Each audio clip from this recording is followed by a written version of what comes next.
extend a warm Republic welcome to our guests from Willard on this beautiful final night of summer in the Ozarks.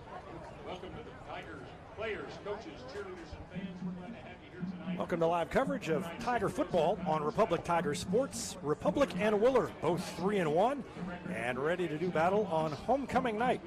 Ken Knierim has already started the pregame introductions. We will have homecoming festivities here shortly. In a little bit, we'll hear from Coach Ryan Cornelson after I interviewed him earlier in the week. So we'll replay that when homecoming is over.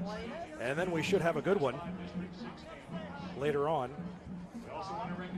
as two 3-1 Tigers in the COC do battle here tonight. It's been a long time since Willard and Republic have both been 3-1 heading into their game, and it should be a good one here tonight. Homecoming festivities, I mentioned, getting ready to start. The senior homecoming court, Addison Fanning and Evan Buchanan, Lexi Mitchell and Cody Pride, and Allie Polson and Carter Nation. So we'll see Carter out there and Evan, and then they'll head to the locker room or get with the team and be out there playing before the homecoming dance tonight. I can see next door in the main press box next to us that they're getting ready to announce the teams, but as you can tell, or announce the homecoming court, but as you can tell, the teams are not off the field. So while we wait for that, I'm going to take a break. You are watching the Hines Street Pharmacy Retmo Football pregame show on Republic Tiger Sports. Whether you have a hole in your roof or you're missing a single shingle, you know who to call in Republic. It's Mike Mansker and the team at Absolute Roofing. Give them a call at 869-0444 or find them online at absoluteroofers.com.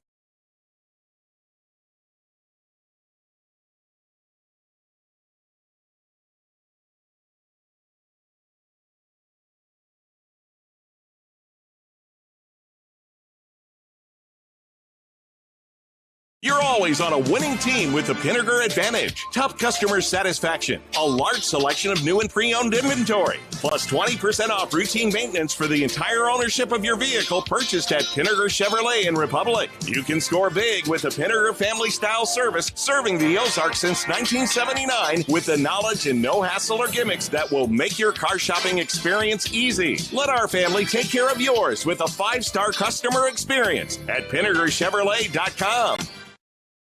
Introduce your young child to Sweet Peas at Gold Medal Gyms. It's ideal for kids aged 12 months to 5 years, promoting physical, social, and cognitive growth. Learn more at goldmedalgyms.com.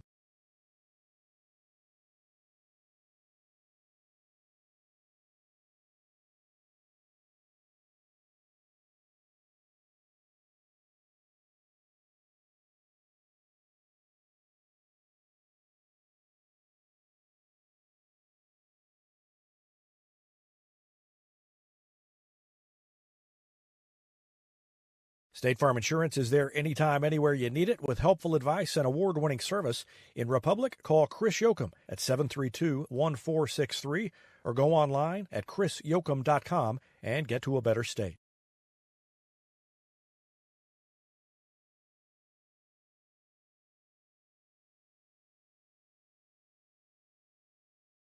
Hines Street Pharmacy delivers prescriptions right to your door, and they can often save you money compared to what you're paying at the big box pharmacies. And their drive-up window can help you avoid long lines on your way home from work, too. Hines Street Pharmacy. Experience the hometown difference. Exciting things are coming soon to Republic Animal Hospital, a second veterinarian, a larger space, and pet urgent care. Medical, dental, surgical, and more on the way. Visit them at 574 East Harrison. Call 732-6800 or check republicanimalhospital.com.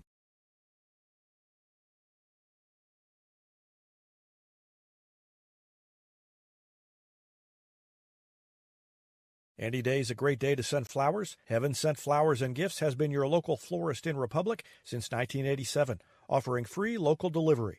Call them at 732-1334 or go online to heavenssentflowers.com.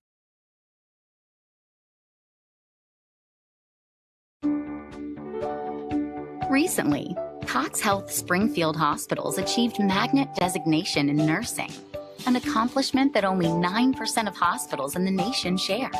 This honor is huge for us and for you, because meeting 94 standards of excellence is a bar as high as it gets in nursing. Nurses who do more so you can feel better. Cox Health. It's the right thing.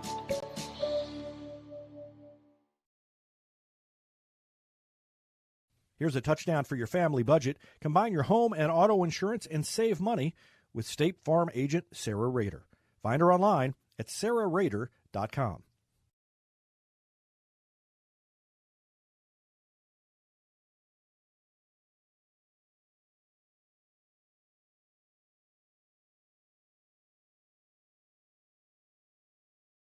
This is Vanessa at Beauty and Wellness Co. At Beauty and Wellness, we are all about Retmo Spirit, and we're also about helping you optimize your internal wellness and enhance your external beauty. Whether you're looking to age gracefully or just looking for a boost of energy to help you refuel and recover, we are the place to go. Visit our spa at Highway 174 and Main Street. You can also find us on Facebook and Instagram at Beauty Plus Wellness CO or call us at 417-590-8200. Have a beautiful day.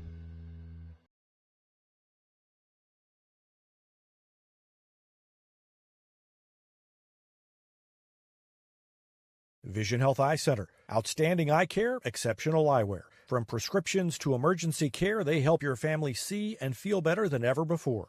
Visit visionhealtheyecenter.com.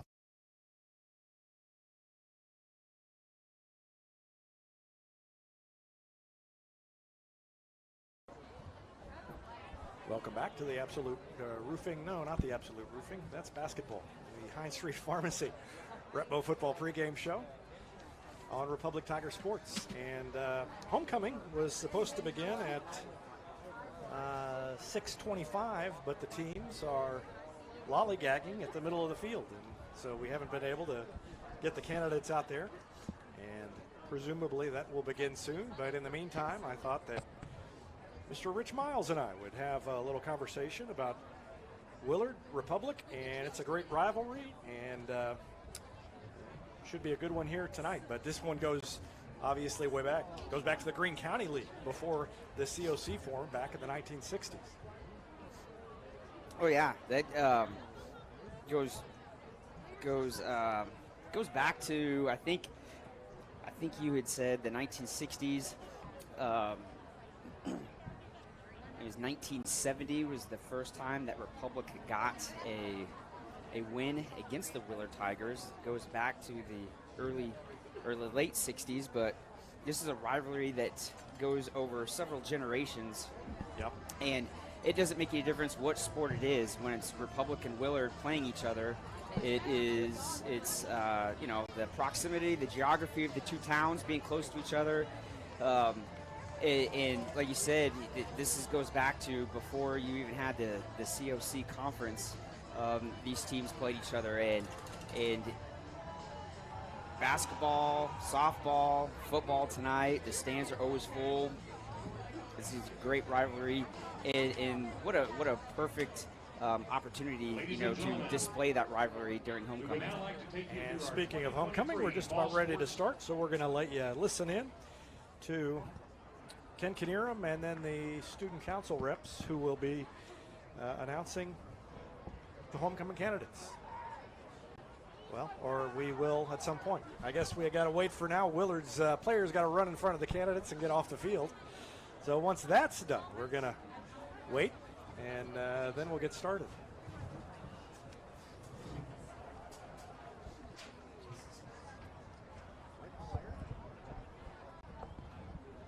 It's a well-oiled machine, but sometimes just you can't control everything. So soon we will be starting the homecoming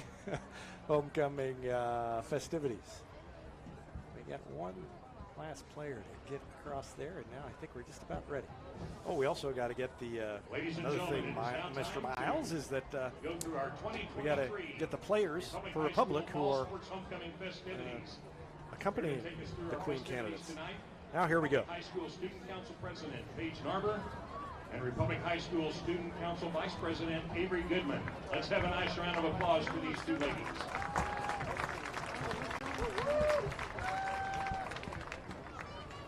Good evening, everyone, and welcome to the RHS 2023 Homecoming Game. It is now time to introduce our King and Queen candidates in attendance. These individuals were nominated by their fellow classmates to represent their grade in our school for homecoming. We are moments away from announcing the 2023 Homecoming Queen and King. The freshman homecoming attendant is Aubrey Tinsley, age 14. She is the daughter of Alexis and John Tinsley. Aubrey plays tennis, runs track, and swims. She is involved in student council and the lead team. Aubrey loves hanging out with family, friends, and traveling the world. Chase Connell is your next freshman homecoming attendant, age 14. He is the son of Sarah and Thomas Connell. Chase plays basketball, baseball, and loves to hang out with friends.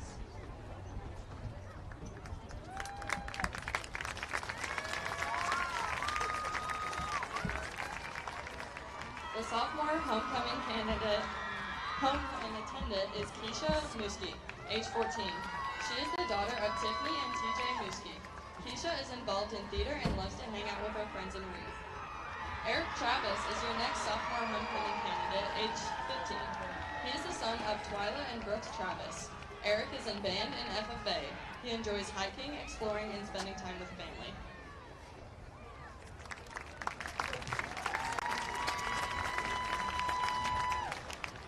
The junior homecoming attendant is Kennedy Burhine, age 17.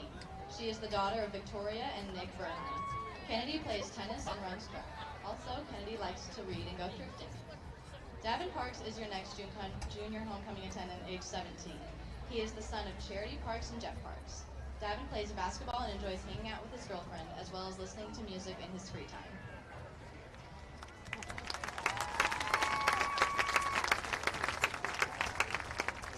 Now for the homecoming Queen and King candidates. The first homecoming Queen candidate is Addison Fanning, age 18. She is the daughter of Carrie and Chris Fanning. Addison plays volleyball, is involved in track, is a leader for FCA, and is a member of Student Council, NHS, and National Art Society. The first homecoming King candidate is Evan Buchanan, age 17. He is the son of Annie and Tad Buchanan. Evan plays football and is on the fishing team. In his free time, he enjoys going to the lake and spending time with family. The second homecoming Queen candidate is Lexi Mitchell, age 17. She is the daughter of Jessica and Mike Mitchell. Lexi is involved in FCCLA, FCA, Student Council, and plays on the volleyball team. She works on projects for her small business in her free time. The second homecoming King candidate is Cody Pride, age 17. He is the son of Heather and Robbie Pride. Cody loves to hunt, golf, and hang out with friends and family.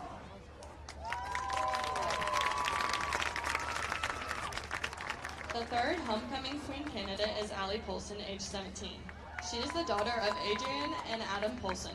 Allie plays softball and runs track and is active in Key Club, FFA, National Honor Society, and the Student Ambassadors. In her free time, Allie enjoys working out. The third homecoming King candidate is Carter Nation, age 17. He is the son of Laura and Mark Nation.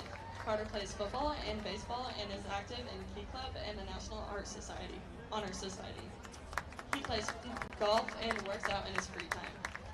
This year's King and Queen will be crowned by 2022 Student Council President Macy Decker. Now for the moment you've all been waiting for. Your 2023 homecoming King is Cody Pride.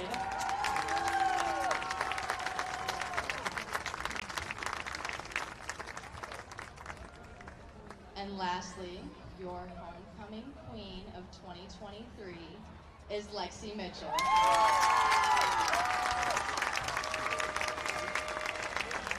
Congratulations, Cody and Lexi, for representing RHS, and congratulations to all of our attendants and other candidates. You make RHS proud. So congratulations to Cody Pride, Lexi Mitchell, the homecoming King and Queen. Another nice round of And a applause nice for ceremony to get things started here on homecoming night. We'll pick up our conversation about the Willard and Republic rivalry after this timeout on Republic Tiger Sports. homecoming Queen Lexi Mitchell And also again, For 30-plus years, Yoakum Automotive has been Republic's trusted repair shop. Now with digital inspections, understands your car's needs before they make repairs. Book an appointment at yoakumautomotive.com.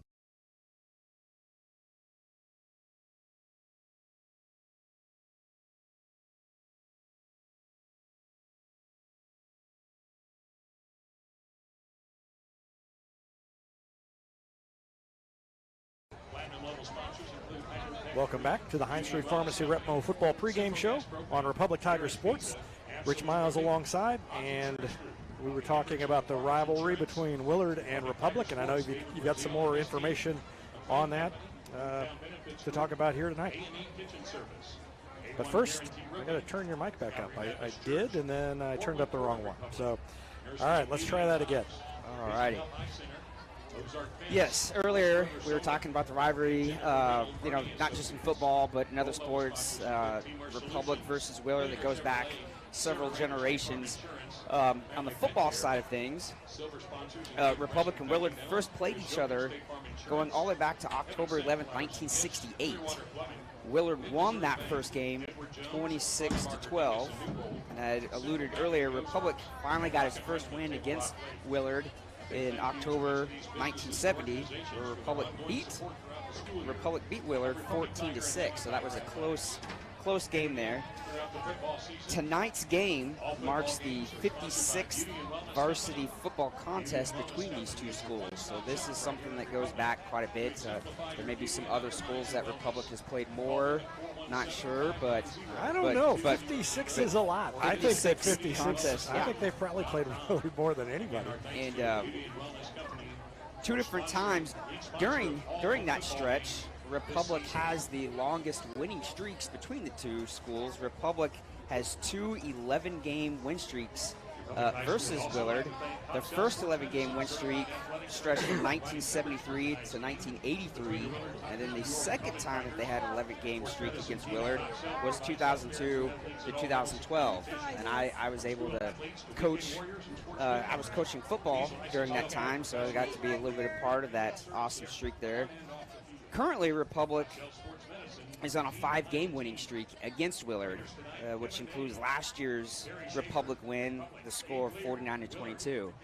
But yeah, this is a rivalry that goes back several generations, like I said, and I'm going to give a quick shout out to Mr. Chris Steve, if he is listening. He's the one who assisted me on giving me some of these awesome stats here between Republic and Willard. Yeah, just thinking, I mean, those teams that were in that initial COC would be the only ones, and so I guess Ozark might be the only other one that they have played more, assuming they've played both every year. I think they probably would have played Ozark the same number of times as Willard, but that's just off the top of my head. And but yeah, the others, I mean, the other COC schools, I don't know if Branson was in that early COC, and a lot of the others have dropped out, gone on. It was, Rogersville, Bolivar. Marshfield was in there early. I don't know about early, but was in there, through the 80s. Mm-hmm. And so, yeah, the COC's definitely changed a lot. It's almost similar to some of those college football conferences where the COC's kind of become one of those super conferences where they merged with another conference, and it's gotten to be a big school league, and of course one of the best sports leagues in the state of Missouri. So we're about 20 minutes away from getting this one started, and we are going to take a quick break. And when we come back, we'll have my conversation earlier in the week with Coach Ryan Cornelson, looking back on last week, looking ahead at this week with Willard. And audio quality is not the greatest. We had to do it in his office with my phone because we had some equipment malfunctions, but it's good enough to play, and so we'll let you listen to that after this timeout on the Hines Street Pharmacy Retmo pregame show from Republic Tiger Sports. Elliott Robinson and Company, LLP, Certified Public Accountants, is Republic's local full-service accounting firm, serving as your trusted business advisors. And they're making possible our By the Numbers feature, where we look at stats that catch our eye on the Republic sports scene. Elliott Robinson and Company, conveniently located in the Wildwood Plaza across from Pinnaker Chevrolet, or find them online at ercpa.com.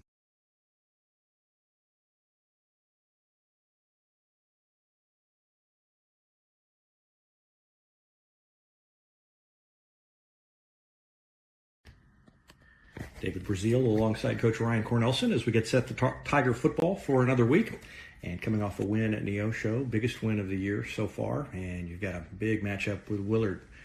Homecoming night on Friday, both teams 3-1. So we'll get to that a little later on. But wanted to start at the beginning of that Neosho game. And it started off, kind of rough. And after the Webb City game where things started rough and then just got worse from there, I wonder what you said to the guys when you first talked to them after that fumble.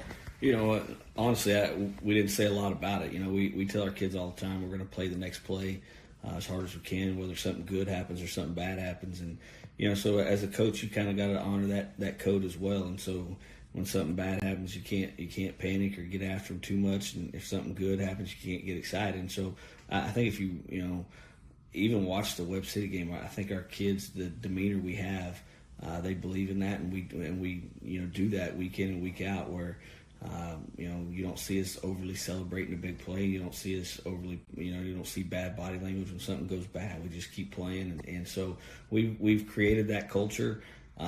So you hope it fixes itself the next drive, and it did. But we really want the kids to know it's not about what happened. We can't change it. Let's move on. So. I'm not real sure why we started off slow. We've tried, we took shots the Carthage game and didn't work. We've been really conservative, and then Webb we had a lot of stuff in that first drive, and so I'm not 100% sure why that's occurring. That's obviously 4 games, so it's a pattern we've got to fix and figure out how to start faster, and we're going to keep working towards it. And but I was really proud of the kids. Like I said. Not only did we fumble and they scored both in the first drive, and fairly, it was not difficult. The guy was wide open, and so both sides could have panicked, and they didn't. They just kept playing, and it fixed itself in the next few drives. Sometimes you get partway into a season and you see units sort of form an identity, and sometimes that was going to be there all along. Sometimes it's based on what happened, and you look at the defense and feel like they've started to form the identity that, hey, put us in a bad situation and we'll work our way out of it. And that's what they did against Neosho. Yeah, no doubt. And we don't necessarily want them to be in bad positions, but, it's got some veterans on it, obviously, with Cole and Kerbo and Zion and, some of those guys that have played a while now. And they've been through some wars, and they've, we've played, last year when all those guys were playing, there were some defensive games that we didn't play very well. I know against Nix that we found a way to win, and our defense couldn't stop them. And so I think they just keep playing and don't, if we put them in a bad position, it's not what anybody wants, but they're not too concerned with it. They're going to go out and try to make plays and try to lead our defense, and they've done a good job of it. And so, yeah, that's what you want your veterans to do, your leaders to do, and they've done a good job of that. And so, offensively, we're still not there. And for whatever reason that is, you feel like you think what you're going to be strong at that year, and then maybe that's not the case. And so we're still in the drawing up phases, trying to figure it out. And there's a lot of good players and a lot of good kids on that side. So we will. It's just a matter of keep messing with those pieces of the puzzle until we figure out exactly what's our strength. Cade White had 3 touchdowns, didn't have a ton of yards or a lot of carries, but got in the end zone 3 times. What was he doing well, particularly Friday? Yeah, I thought he ran downhill really, really well. And again, you never know what play in our offense is going to be the ones that pop. And so I felt like we could run underneath. And then when they try to close off the underneath stuff or between the guards, than off tackle was there. And when it was there, he did a nice job of hitting and making enough yards, put the ball in the end zone. And like I said, I thought he ran tough and kept his pad level low and was able to run through some guys and get in the end zone. So, anytime your tailback can put you in the end zone is a good thing. You got some younger guys in too, and not a lot of times when the game gets away, the starters go back out at the beginning of the first half. You didn't even do that; they were out there the whole second half. Yeah, we started the second half with our first group of O-line and our second group of backs. Yeah, gotcha. And then the next drive, and then defensively we pulled about half that first, and then the second drive both ways everybody was out, and you want to get to games, so you want to win like that. So you get those kids in. That's an awesome experience for them. Their first time stepping on that field on a Friday night. Sometimes it's complicated trying to figure out who's been in, who hasn't been in, what personnel grouping we're going with, who's taking a snap from who. I think we played 4 different quarterbacks and trying to make sure the right center was with the right quarterback. But that's a fun time just when you can get all those guys in and give them that experience. So. We haven't had a lot of those games. You wish you had more, but I'm always one that I feel like I do that pretty quick, compared to most, just because one, those kids have worked hard and deserve a chance to get a play on Friday night. Two, you get your ones out of there, and when the game's over, and let those other guys have experience. So, there's never a perfect timing when to do it. It's kind of a gut feeling, but I felt like our second group could move the ball, and so that helps. And I felt like our second group I felt like we could stop the run. I wasn't sure on the pass, just because they throw it so well, and they did a nice job. They still scored a few there through the air, but it's nice when you feel like your second group can get out there and move the ball, and our second group is able to do that. Yeah, a lot of times too, you put those second, third group of kids in, and they're out there. They get the experience of playing, but these guys got out there and had some success. They did, and it was against their ones. It wasn't against their twos. It was against their ones. So they put a drive together and punched it in and got some stops. So not only was it experience, it was a good experience, and I thought they went out there and they executed the plan. Just like whether they're the twos, the threes, or the ones, they all are expected to know it, and I felt like we had a good showing by not just our ones, but our twos and threes. So you've got Willard coming to town for homecoming on Friday, and we will talk about that after this timeout. Welcome back to the Retmo Sports Show. David Brazil alongside Coach Ryan Cornelson. The Tigers will welcome Willard to town, and just off the top of my head, I can't remember the last time this far into the season, both teams 3-1, so both teams, both programs having some success this year. And what do you see from Willard? Let's start offensively. Obviously, Roten is a kid who can throw the ball, but they're able to get some points on the board. Yeah, and I think first, their coaching staff, you got to give them credit because, year 1 and 2, all these kids were sophomores, and they didn't win a game either year 1 or 2. They beat Neosho in districts. But for your kids, I think it shows their coaching staff's awfully good, because for your kids to stick with you on 2 0-9 seasons and then to come back on the third one and be sitting there at 3-1 is not easy to do for anybody. And so I think their coaching staff has done an amazing job just keeping their program together and keeping their kids believing. And they went from sophomores, and last year they were juniors, and they had us down at half. So they were close. They were knocking on the door. And then this year, it doesn't surprise me at all that they're all seniors and they're 3-1. From an offensive standpoint, they're scary. They play a lot of guys both ways, especially on the O line and D line. They've got some really, really good O and D line players, and now they're playing both sides of the ball. Where last year they only played one side, and so they put them on both sides, which makes both those units really good. So they can throw the ball. They got guys that can go catch it. They can also, I think last week their running back rushed for like 175, 180. They're extremely talented, and it's quite a matchup. Do you think it helps that you faced Neosho last week and you kind of tweaked the defense a little bit to go with 3-man front and focus a little bit more on the secondary because they could throw? Yeah, I think, you can look at it either way. One, it allowed us to see an offense similar to Willard. They're going to look awfully similar when they're out there. But two, Willard also saw what we're going to do against a defense or an offense like that. So some of that's good, some of that's bad. But I do think our DBs just getting that experience of pass after pass after pass and spread and different spread formations. It's different. It's not they have a different plan than what Neosho does, but our guys are going to have to cover, and they're going to have to cover in space, and so I think just going against Neosho's got to help us prepare ourselves to play at a higher level.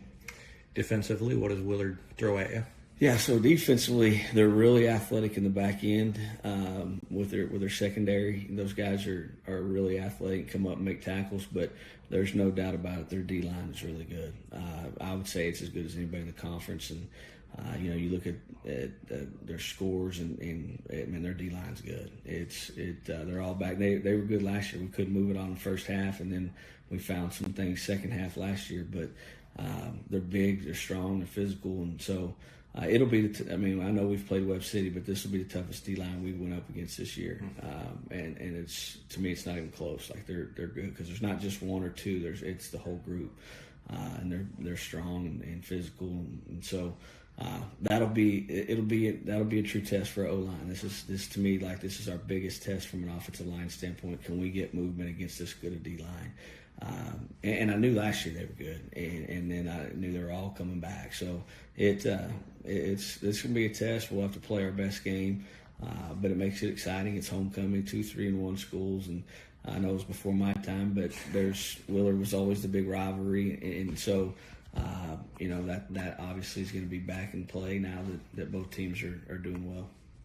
That was not only before your time. That was so long ago. It was before my time that Willard was a rival, but it comes and goes, I think. So, well, homecoming, you mentioned, I know not really much special to do. Do you see it as a distraction or just something you deal with? Yeah, it's just, you hope it only adds to the excitement for your players. I tell our kids that homecoming is really for the fans, and our job's to win the game, and so let your family and your friends and all them enjoy the homecoming festivities, and let's go take care of our job, and that's to win the game. And so I think our kids do a good job of that, of understanding what's important and what we need to do to be focused and be ready to play. So I don't see it as a distraction necessarily. All right, good luck. Thank you.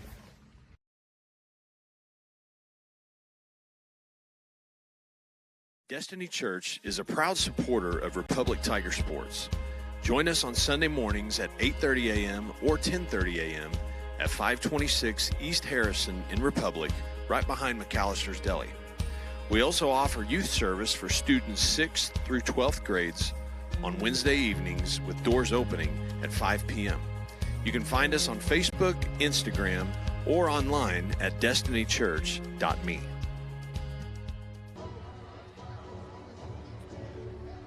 Welcome back to the Hines Street Pharmacy Ritmo pregame show. The hype video playing on the scoreboard, and we are just about ready for the Tigers, the Republic Tigers, to take the field. Usual caveat, when I say Tigers, I'm talking about Republic. And here they come. Both teams 3-1. It's homecoming here in Republic. And Willard comes in with a passing game that is formidable, with Russell Roten at quarterback. Of course, Roten, a familiar name to Southwest Missouri football fans, a coaching family, and anytime you've got a quarterback who's the son of a coach, he knows what he's doing. He's been raised with it probably, and so that's something that we see with Mr. Roten at quarterback for Willard. Yeah, last year he threw for over 2,000 yards and threw for 21 touchdowns. So usually when you've got a QB that's throwing over 2,000 yards in a season and in their junior year, and they come back for their senior year, you expect some big yardage. Willard is offensively is a big play offense. They're not just going to run it down your throat or have a really long drive that's 10 to 15 and they're getting 3 to 4 yards chunk. They're a team that likes to air it out, and they'll try to burn you on a deep pass every once in a while. And offensively, their formations, Willard will show formations that look very similar to Republic. They like to be in the shotgun formation with one back set, and they might have 2, sometimes 3, or as much as 4 receivers spread out, and they're just trying to get open. And like you'd said, quarterback Russell Wilson, Russell Roten. Russell Wilson. That's right. Wrong team. Yeah. Is a very good athlete, but not as good as Russell Wilson, though. Right. But a lot of defenses have a little bit of trouble with it, but our defense is going to come up good. This isn't an offense that's any better than anything we've already seen. And as you alluded to, the COC is so tough. So every single Friday night, you're going up against an offense that is just outstanding. If you remember last year, the first half was a little bit of a disaster for the Republic defense over at Willard.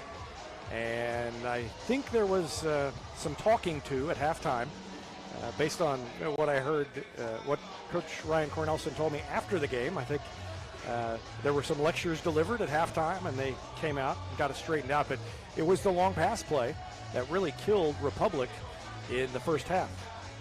So be interesting to see what happens here. I think it's going to come down to whether the Tiger defense can put Roten under pressure. If you let him set up and throw, then you've got trouble. The defense has done a good job of wreaking havoc in the backfield. They did it last week against Neosho, and they're going to need, I think, to do that again to have some success. And then on the offensive side of the ball, Ryan Cornelson will always tell you that they need to move the ball consistently, put play after play together, and if they do that, then that greatly increases their chances of a win. Yeah, and it showed last week. It was definitely an offense that was pretty much well balanced. They were able to run the ball and throw the ball. I think the longest pass, I think, was 39 yards to Rex Rote down the sideline there. So definitely it was great opportunity for Republic to show off their capabilities. And what was great about last week is every part of the team was doing great. It wasn't just the offense was doing great and another part was doing okay. The offense was able to score at will. The defense was shutting down a pretty good Neosho offense, and the special teams was able to do a great job too. And extra points tied a school record, so it's always great, and it's always a good indication of just how great the offense is doing is whenever your kicker is able to go out there and tie a school record for the most extra points in a game. Must be 50s night here at the stadium because all the captains are in the 50s. 51, 54, 55, 56. That's Miles Lozano, 51. Caden White is 54. Mason Mitchell is 55, and Carter Nation is 56. Wonder if there's any significance to that. They just decided to pick those four, and then they put their jerseys on, and they were all in the 50s. The flip has happened, and it looks like Republic's going to get the ball first. Tim, did you see who won the flip?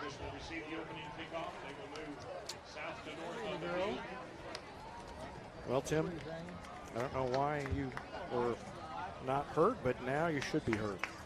Willard won the toss and deferred.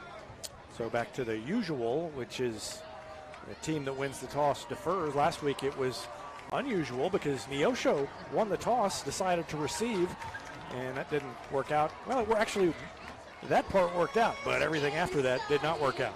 They scored on their first drive. They got a turnover defensively on the defense's first time on the field, and then everything fell apart for the Wildcats. So we are just a little bit away from kickoff, and I was going to take a break, but there go the Tigers. They're about to run out there, and they'll receive the kickoff. Garrett Lester, number 11, will go back deep, and so will Daniel Phillips. Good to see Daniel Phillips back out there. He was nursing an ankle injury and did not play last week, and hopefully he'll be able to contribute. He had a couple of good games before missing last week. He was probably sitting over there as the Tigers scored 56 points thinking, why am I not out there for this one? He's going to have to do it against Willard instead. Weather-wise, it is outstanding tonight. It's in the 70s. The sun has just gone down over the horizon, so we're no longer having to put our hands over our eyes there. And I actually think a bank of clouds moved in. I think the sun might actually still be up if the clouds weren't there. So a little extra early visibility. It should be fun here tonight. Republic and Willard, thanks for tuning in. And we will have a fun night. And let's see how it goes for Republic. Kicking off number 12, Kenyon Nixon. And a little pooch kick. And a fair catch is called for at the 26-yard line by Ryder Davis. Something that we've kind of seen more and more this season is the opposing teams against Republic on kickoff either pooch kicking it or kicking it at an angle. There hasn't been too many times where they've just kicked it just straight on deep against Republic. So I don't know if that's something that the teams are a little afraid to just kick it to our deep men, or if that's just something that's kind of the new thing for coaches to do the little pooch kick now. Woods is under center to start things off. He's got Kroll behind him. Daniel Phillips in the slot on the near side, and he gives it to Kroll, and Kroll is tackled after a gain of about 3.5 yards on first down. Wouldn't be a Republic Friday night if the opening play didn't start off with a hand to Cannon Kroll right up the middle. He's always good for at least 3 to 4 yards. O-line did a great job on the first play of the game of giving him some extra room there to run.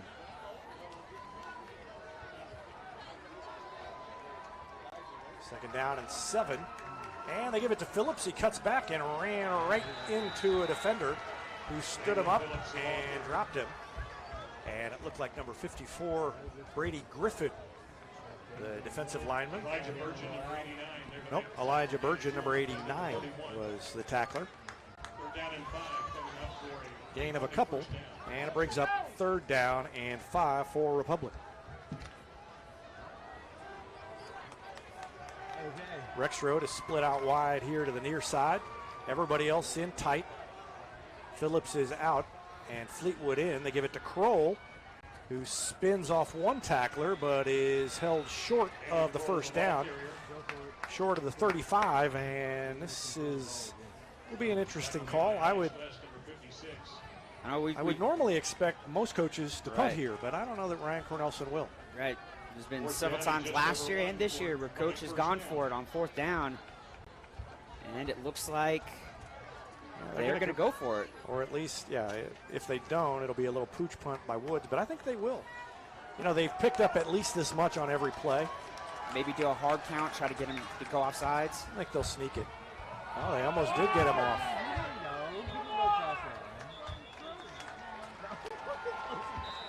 And what do we have? A timeout. So with 10:07 left in the first quarter, Tigers call a timeout, and we're going to take a quick break. Back with more after this on Republic Tiger Sports. When you need a plumber, you usually need one fast, but you also want one who'll do the job right. In Republic, that's Far Better Plumbing. Whether it's residential, commercial, or you need excavation, call Far Better and let them take away the stress of your plumbing problem. Call them at 864-8703 or find them online at farbetterplumbing.com.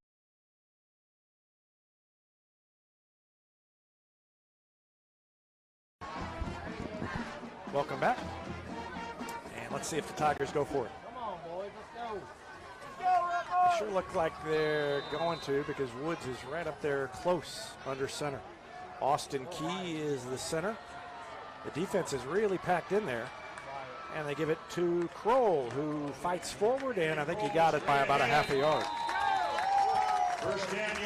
Yeah, it was awfully close. I think the last stretch that Cannon did there, was able to get just enough of that first down. The Willard defensive line did a really good job of just creating a giant pile, and I've said many times before, sometimes your defensive line coach just tells you some of the best things you can do is just create a giant pile. If there's no running room for the running back, he's either got to essentially kind of jump over or bounce it outside, but if you can shut down those running lanes in the middle, it makes things difficult.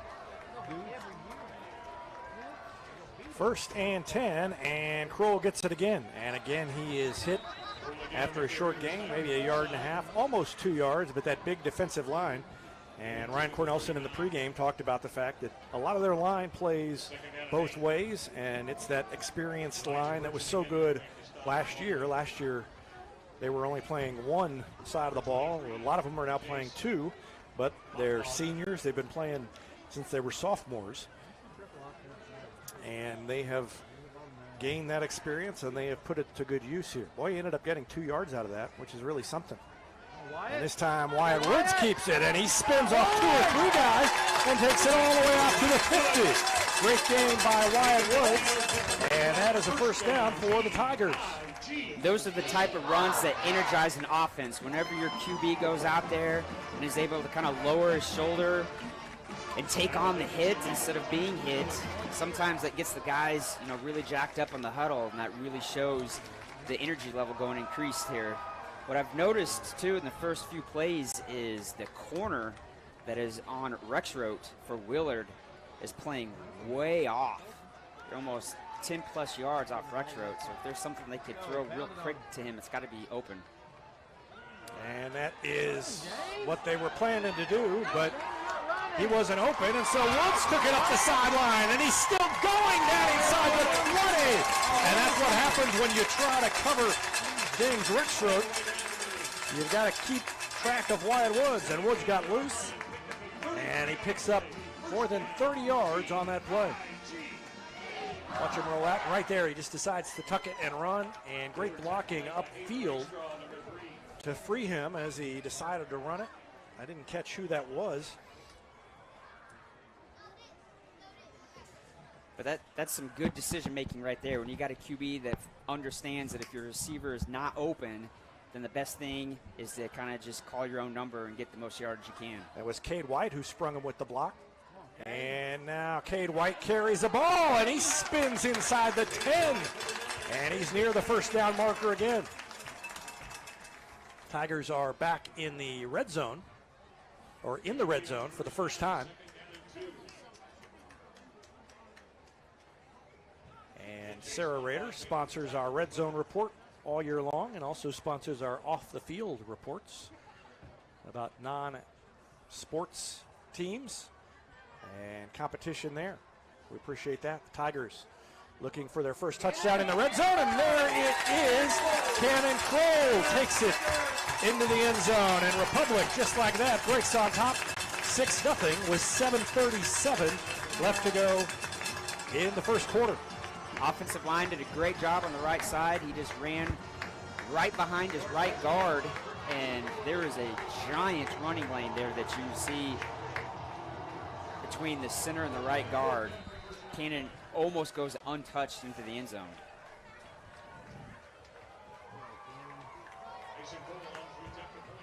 Mason Cole, who tied a school record last week with 8 extra points in a game, has one right now. 7:37 left to go in the first quarter. Tigers lead it 7-0. Back with more after this on Republic Tiger Sports. Get your Rocco's Pizza hot and ready for to-go orders at roccositaliankitchen.net, or pick up a slice at the game, because Rocco's is a proud supporter of Republic Athletics and the Booster Club's concession stands. Rocco's, pizza, pasta, perfection, and Tiger Spirit.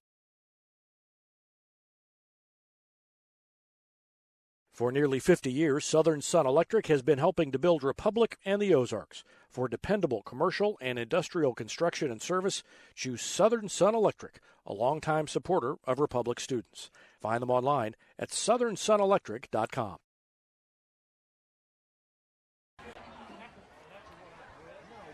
Welcome back. Now let's see what the defense can do against Willard and quarterback Russell Roten after a nice drive. It was keyed by a couple of plays. First, the fourth down. Tigers went for it in their own territory. Not great field position. They took a chance. They got the first down. That was Cannon Kroll. And then the Wyatt Woods long run set them up for the Kroll touchdown. And there's a big run back out past the 25-yard line. Tackle made by Republic's Gavin Lawhon, number 21.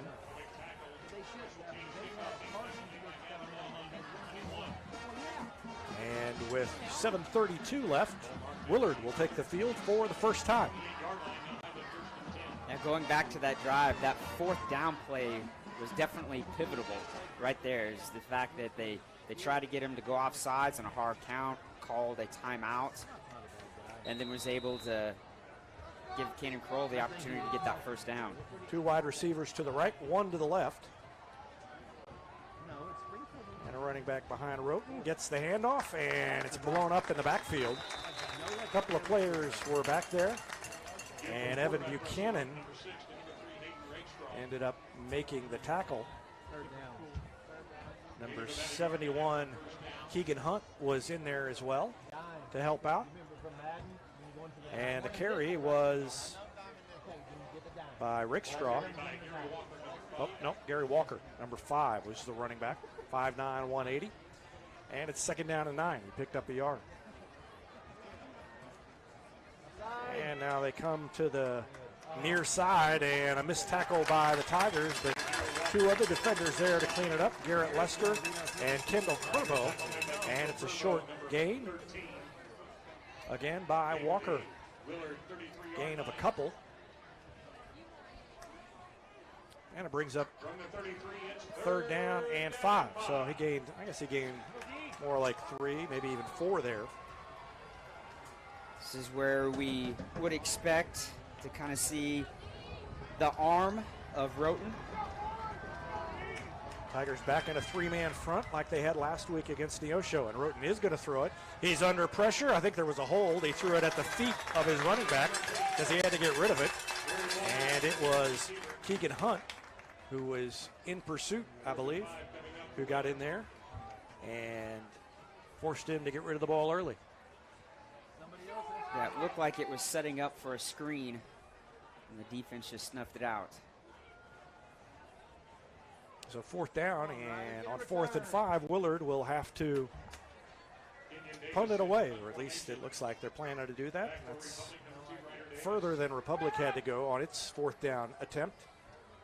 A high snap, and it took a long time to get there, and we've got a penalty. He tried to block it and ran into the punter, and that was Kendall Curbo. Curbo's looking back at the official and pleading his case, but I don't think there's much of a case to plead there. He ran right into him, and that's going to cost the Tigers. And that's a break for Willard. Curbo just flew in and ran into the kicker. So instead of Tigers having the ball back, leading 7-0, now they have to run the defense back out there.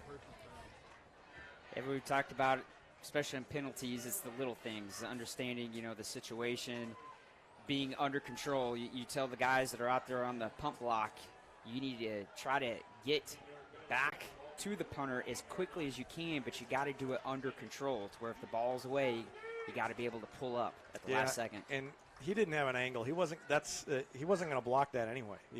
He was being forced to the outside as he came up, and really just should have let it go, but defense will try to make up for it. Who knows? Maybe Kerber will be the one to make up for it here. They're going to throw it on 1st down, and they do launch it up deep, and they've got a man open, and he is able to catch it, and that's a 1st down for Willard. Completion goes to number 83, Chaz Amadeo, the senior wide receiver, and a quick hit for a big gain. Puts Willard into striking position here. They're down in the red zone now on the 20-yard line. Roten's going to throw again. And there goes Curbo to get him for the sack. First sack of the night for Kendall Curbo, as Roten didn't find anybody. And if the Tigers can stop up the receivers at the line of scrimmage and slow those routes down, I think that will help them get to Roten, and that's what happened there. Yeah, Willard's offense is a big play offense. They're like we talked about earlier, that an offense that's going to just wear you down and get 3 or 4 yards a pop. They're going to try to air this thing out. Roten's going to throw it again. Braden Casey fell down and got up and didn't know where he was going, and that one is broken up in the end zone. Don't know whose hand got on it. might have been Brady Lewis who got in there and broke it up. It was Brady Lewis. Good play by Brady. He has had a great year for a guy who had been on the swim team up until this fall, and he went out for football, and he liked football growing up, but had just been on the swim team, which is at the same time, decided he wanted to join his buddies out on the football field, and boy, he's made the most of it.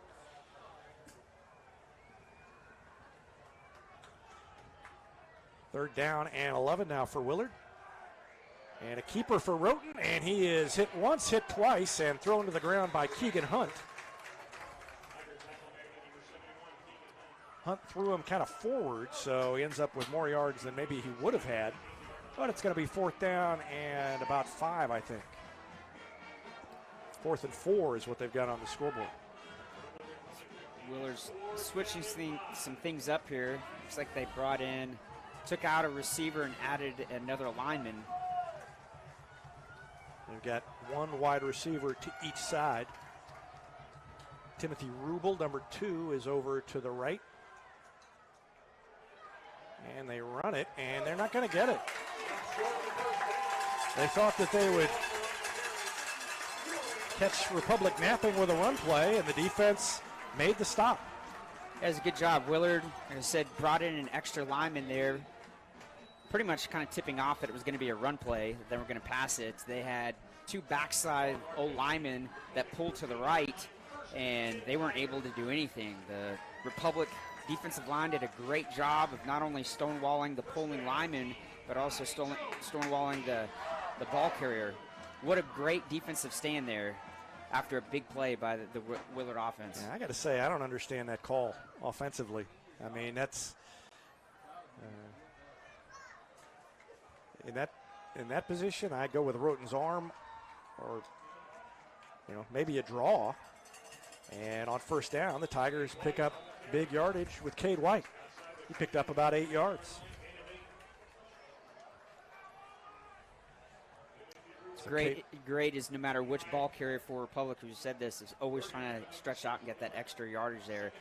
White, not being a running back that, and Wyatt and everybody else out there, not absorbing the hit. They're the ones that are lowering the shoulder and giving the hit to any defender that comes up to them. Offensive line has done a nice job so far, and now they give it to Phillips, and Phillips zips into a hole, and then he's hit from behind, wrapped up, but not before he picked up the 1st down. So the Tigers will move the chains out past the 25. Rubel made the tackle for Willard. Offensive line so key in Ryan Cornelson's offense. Oh, yeah, doing a great job for anybody who's running between the tackles, and doing a great job whenever Wyatt has to pass the ball. There's very few times this year where he's been pressed or under duress. A lot of times he's been able to kind of scan the field and look at all the different receivers because the O-line's given him that much time. And we have a whistle and a timeout called by Republic. Not sure what that was. They got 11 guys out there. Sometimes that somebody doesn't get where they're supposed to be. But in that case, maybe they weren't where they're supposed to be, but there were at least 11 guys on the field. So while they talk things over, we'll take a break. Back with more after this. You're watching Tiger Football on Republic Tiger Sports. Experience matters in real estate. With Lori and Elizabeth, you get specialists in residential, land, lake, and commercial sales from Springfield to Joplin to the lake. Your ultimate connection to lenders, marketers, and contractors. Visit loriandelizabeth.reesnichols.com, your seasoned real estate teammates. Choose locally owned Central Gas Propane for unmatched service. They go the extra mile for your needs. Call 417-725-3833 or visit centralgasmo.com to switch and save today. Welcome back. Tigers back out there. It's 1st and 10 for Republic. Rexroth comes over here to the near side.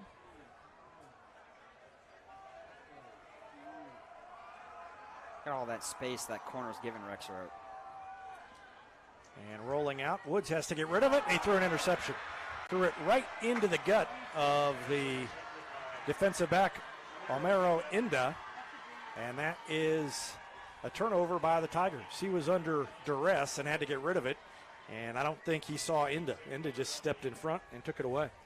Yeah, number 1. I'm missing a number there.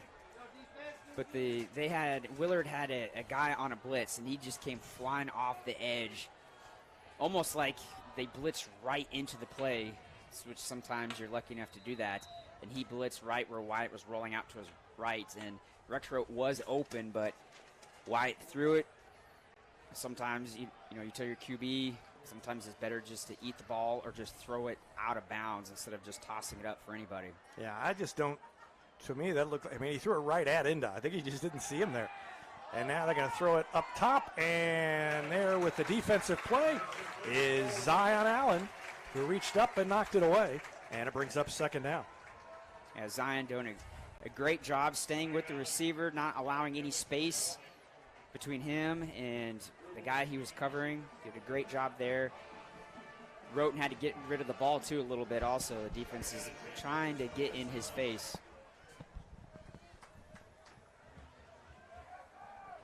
It looks like Willard takes out a blocker, so that probably means they're bringing an extra receiver. Yeah, they're going to go 4 wide. 2nd and 10. Gary Walker is back there next to Roten, and they've got trips over there on the right side, and Republic's only got 2 guys covering them, but they don't throw it. It was a keeper by Roten, so they split 3 guys out. It was 3 on 2 wide to the right. Watch them. You see them lining up over there. There's only 2 defensive guys over there covering all 3, and Roten kept the ball and ran with it. So Tigers maybe caught a break there. Republic Tigers, and it's 3rd and 6 for Willard. Still managed to get something out of it, but what might have been. Roten and Walker are back, and 2 wide receivers on each side now. 3-man front for the defense. And a quick throw and an out pattern, and it's thrown out in front of Harrison McDermott, the intended receiver. And McDermott couldn't catch it, and that brings up 4th and 6. So the defense on the verge of making another stop.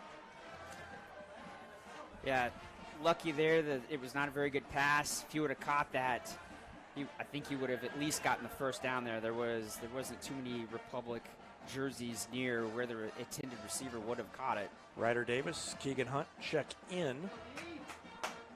So Davis gives them an extra guy in the defensive backfield here.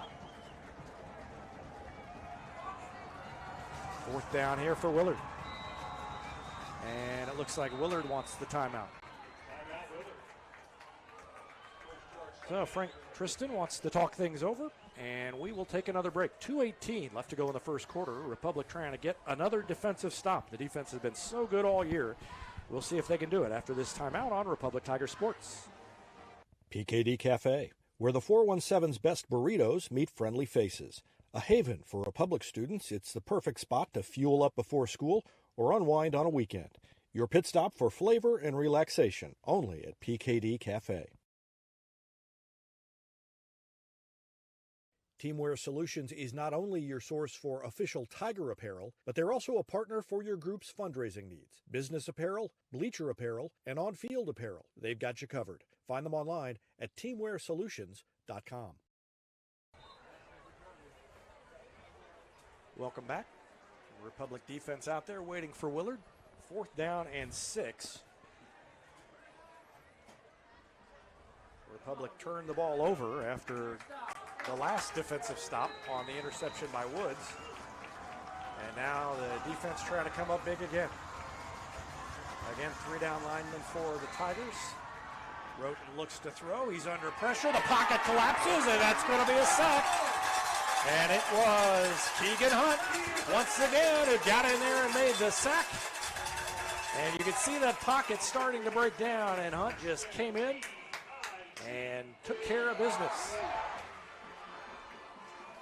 I think that's the 2nd sack of the night for the Tiger defense. Yeah, it's at least the 2nd one. D-line came up big there. When you only have 3 down linemen and they're still able to get to the QB, that is outstanding. And the offense back out there. See if they can do something again.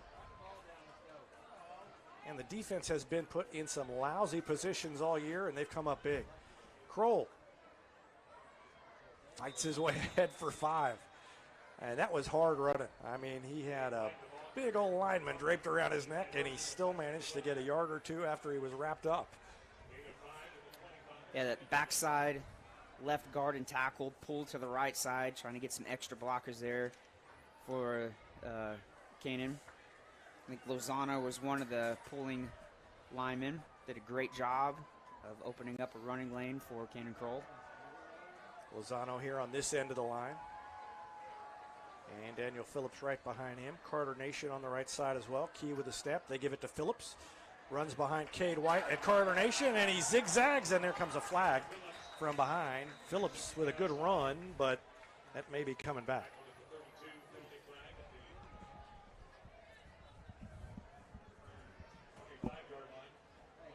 I didn't see anything.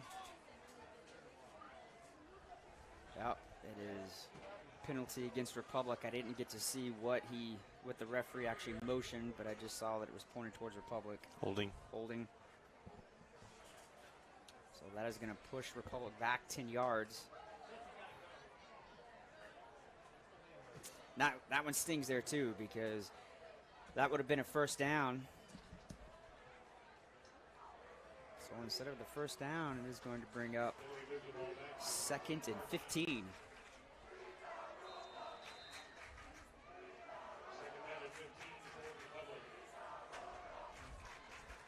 Again, the space that the Willard cornerback is giving Rexroth is amazing.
Whether you have a hole in your roof or you're missing a single shingle, you know who to call in Republic. It's Mike Mansker and the team at Absolute Roofing. Give them a call at 869-0444 or find them online at absoluteroofers.com.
Whether you have a hole in your roof or you're missing a single shingle, you know who to call in Republic. It's Mike Mansker and the team at Absolute Roofing. Give them a call at 869-0444 or find them online at absoluteroofers.com.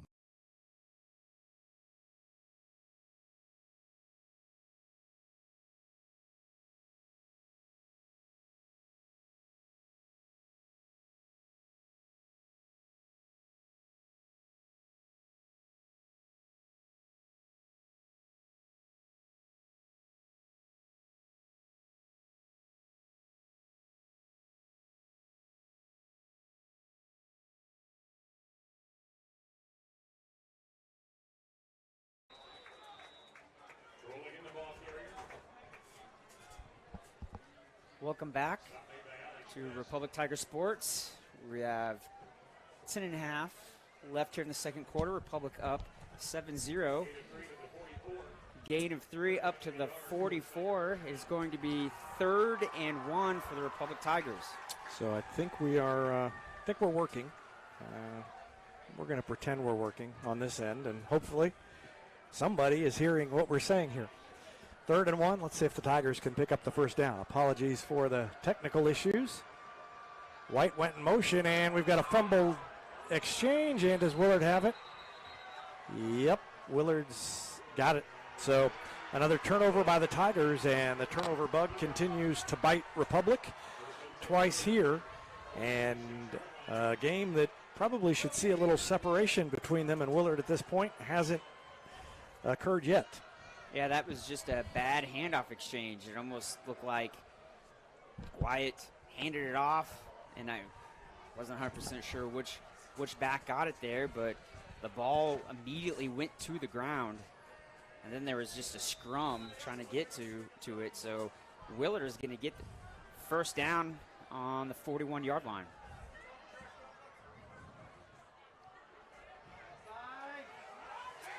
And the defense strings it out, and there's nowhere to go. And that is going to be painful for Gary Walker.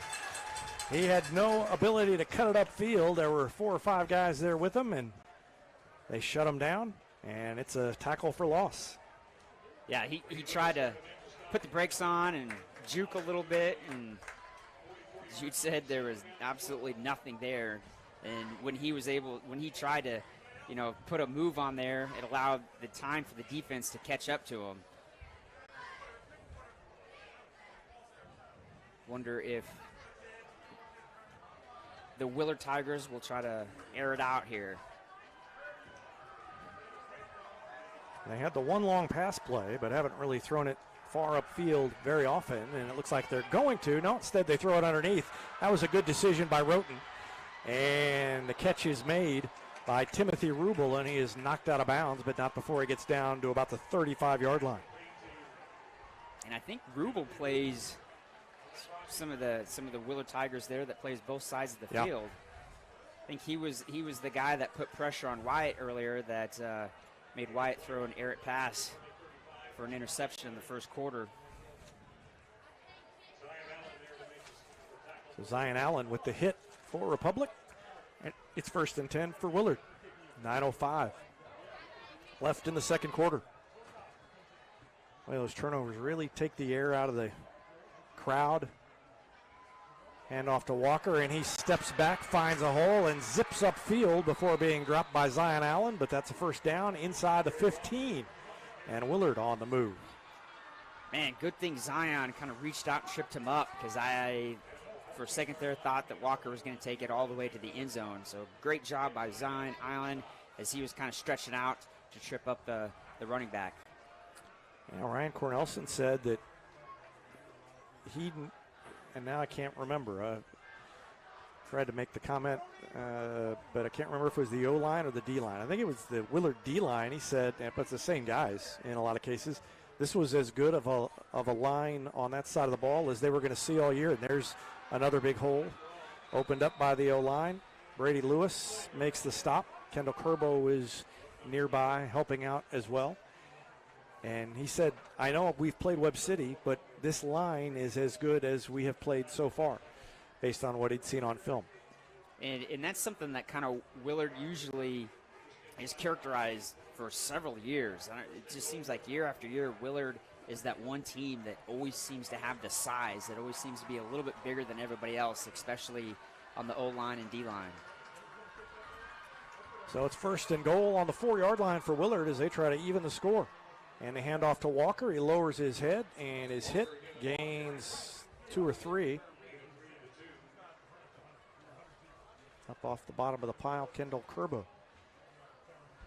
But it's 2nd and goal from the 2-yard line.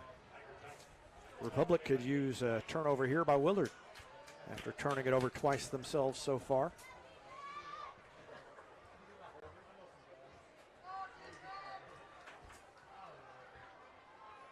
Man goes in motion, and Roten sneaks up under center, and looks like they're going to sneak it. And boy, he sure looked like he moved, then he did. Yeah, he was moving when the ball was snapped. I think he was expecting that snap to come sooner, and that will set them back 5 yards. That could be costly.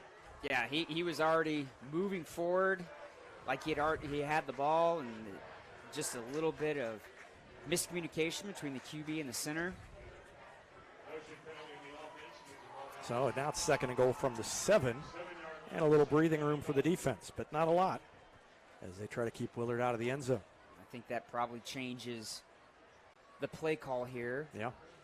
For Willard. Obviously, they're probably not going to try to sneak it with the QB there. They might try to run it out probably on the edge. Timothy Rubel is split out wide here to the near side, and Hayden Rakestraw over on the far side. And the pass is high, incomplete. Intended for Rubel. Defense there by Garrett Lester to reach up and get it. Lester did a great job staying with Rubel. Rubel's a guy that we've seen all over the field. He's running the ball, he's catching the ball, he's making tackles. Braden Casey and Caleb Norman checked out. And there was a whistle for some reason. The Republic started coming off sooner than the others, and the Republic wants a timeout. So is that the third? Yes. That's the third timeout already, with 7:10 left to go in the second quarter. And while the teams talk it over, we will take a break as well. Back with more after this. You're watching Tiger Football on Republic Tiger Sports.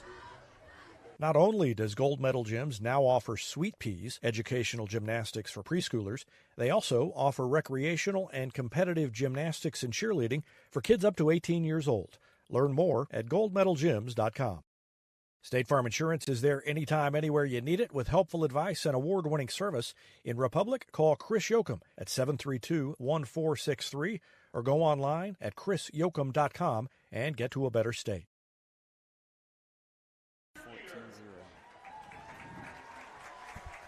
Welcome back.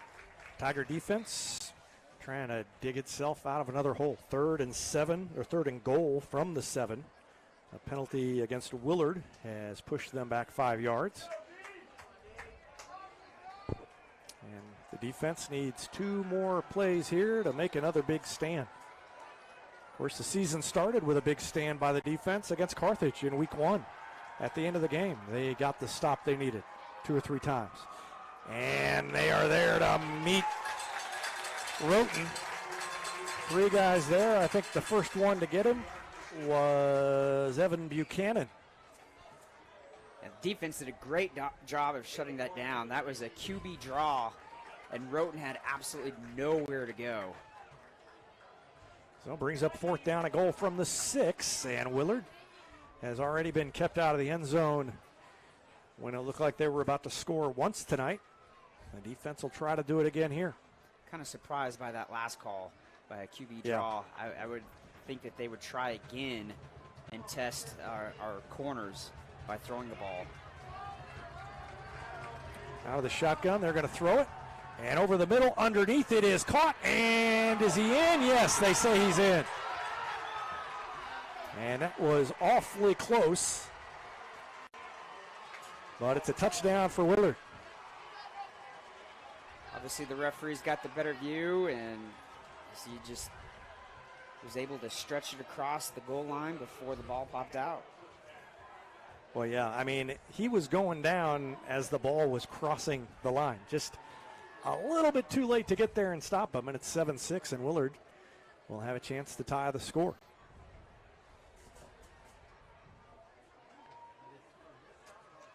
Kenyon Nixon, the senior, out there to kick it.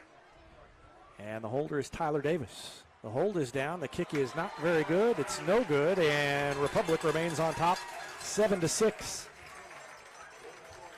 So the touchdown pass puts Willard on the board, but Republic maintains the lead. We'll take a break and be back with more after this on Republic Tigers Sports. State Farm Insurance is there anytime, anywhere you need it with helpful advice and award-winning service. In Republic, call Chris Yoakum at 732-1463 or go online at chrisyoakum.com and get to a better state. Hines Street Pharmacy delivers prescriptions right to your door, and they can often save you money compared to what you're paying at the big box pharmacies. And their drive-up window can help you avoid long lines on your way home from work, too.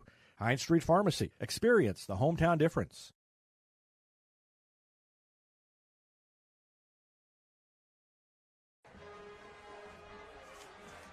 Welcome back. 7-6 the score. Republic will try to put together an offensive drive. They've moved the ball, but they've turned it over a couple of times and just need to clean things up. The last time Willard kicked it off to Republic, they just did a little pooch kick to one of the guys in kind of that middle line there. I mean, the thing about these pooch kicks is it's not like Republic is not running everything back for a touchdown. So why not kick it deep? I mean, right. if your middle line, if you kick it to the middle line there and they catch it on the 35, well, most of the time Republic's returns to the deep man don't come out to the 35. They could, but I think the odds are probably in your favor to kick it deep. But then again, based on the extra point attempt, maybe kicking it deep isn't really a great option for Willard. So timeout now called by Willard. I don't know what that was, but the very rare timeout called before a kickoff, before making a kickoff. The deep guys were way up, and so I don't know if that changes what the coach wants to do. Yeah. Yeah, the kicker was going out there to put the ball on the tee, and the coach called the timeout. So maybe they were going to kick it deep, and then they saw that Lester and Daniel Phillips are standing on the 15-yard line. They were even further up before the timeout, okay. Yes. I think they were about the 25. Line drive kick. It goes right to the 15-yard line. Garrett Lester takes it past the 25, 30, accelerates out to the 35-yard line before being dragged down. See what I tell you, if they'd have kicked it to that middle line, it would have been the same difference. I don't really know if that makes my point or. Sure. Yeah, all right. 6:15 left. How many plays was that last drive by Willard? I'll put you on the spot. You already put that paper on the bottom of the pile. 8 plays. 54 yards. Emily.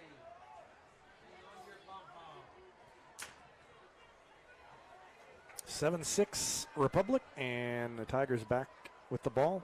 Woods keeps it, and he takes it out to about the 38 before being dragged down. And boy, that was dangerous. He put that ball up in the air to get it over the helmet of the tackler, and it was he had both hands on it, but it was kind of flopping around there. Right. Watch him as he makes the cut, and he picked the ball up. You always get nervous as a coach whenever you see your ball carrier have space between the rib cage and the ball. You always tell the ball carrier to squeeze that ball and have that ball up against your rib cage. He gained 3 yards on first down, and now he's going to keep it again. And he's got the first down out past the 45. Good run by Woods. Good hole opened up by the offensive line. And Woods gained 8 yards. Kind of seems like, even though the score is only 1 point, but it kind of seems like the Republic offensive line is kind of winning up front versus the Willard D-line. And one thing to, I think, keep an eye on as the game goes on is Republic does not play guys on both sides of the ball, and Willard does. And so as the game wears on, will they wear down? Phillips out to the 50 before he's wrapped up. hit by number 20, J.J. Huskisson, I believe. Yeah, that does come into play. You've got a team that's playing a lot of guys both ways. When you start getting into that fourth quarter, it kind of shows there. You've got one team that kind of starts to wear down, and the other one that has guys that aren't going both ways or are still going full. 2nd down and 5, and another keeper for Woods, and another almost 1st down. I think he might be just short, about a yard short, as he ran in behind Kroll after faking the handoff to him. And until they stop that, I would expect it to be the Cannon, Kroll, and Wyatt Woods show on this drive. I definitely agree. The defense hasn't been able to stop any. Cannon has been able to get his usual 3 yards every single time he gets the ball. Wyatt's been able to keep it and run either behind his left guard or right guard to pick up 4 to 5 yards. And that time Kroll picks up the 1st down, gained about 3.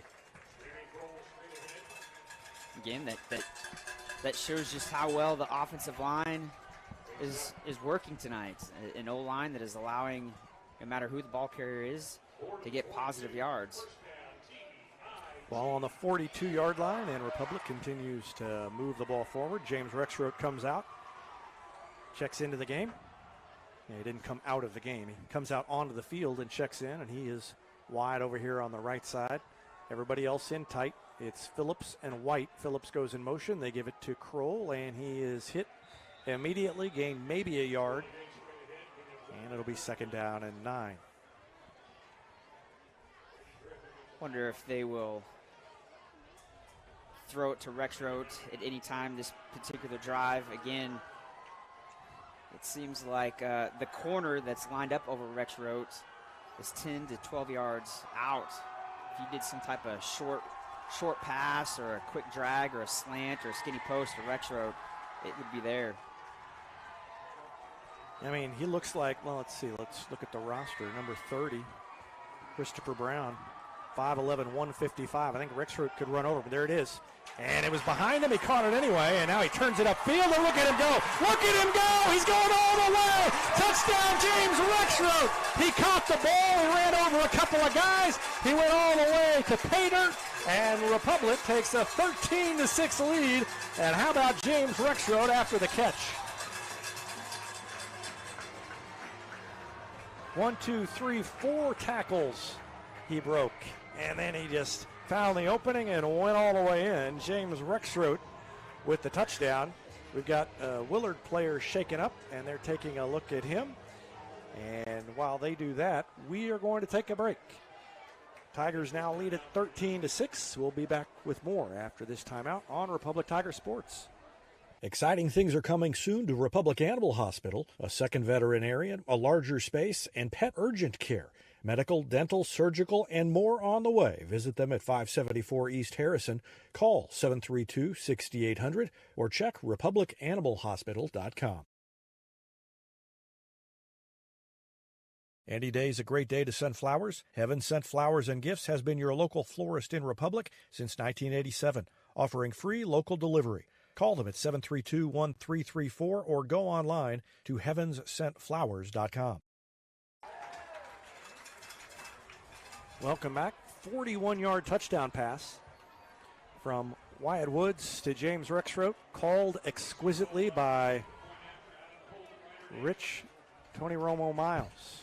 Right. I mean, I would literally almost every play we could have done that. Rexroth open right there in the middle, so I'm glad that they finally exposed it. Mason Cole will try to add on the extra point. That is a line drive kick that is through, and I hope the band was paying attention. That came through there in a hurry.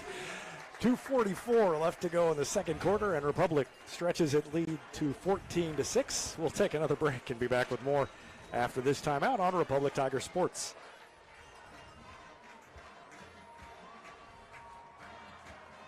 At Cox Health, being named a best place to work for 5 years running means a lot to us because it means our people feel supported.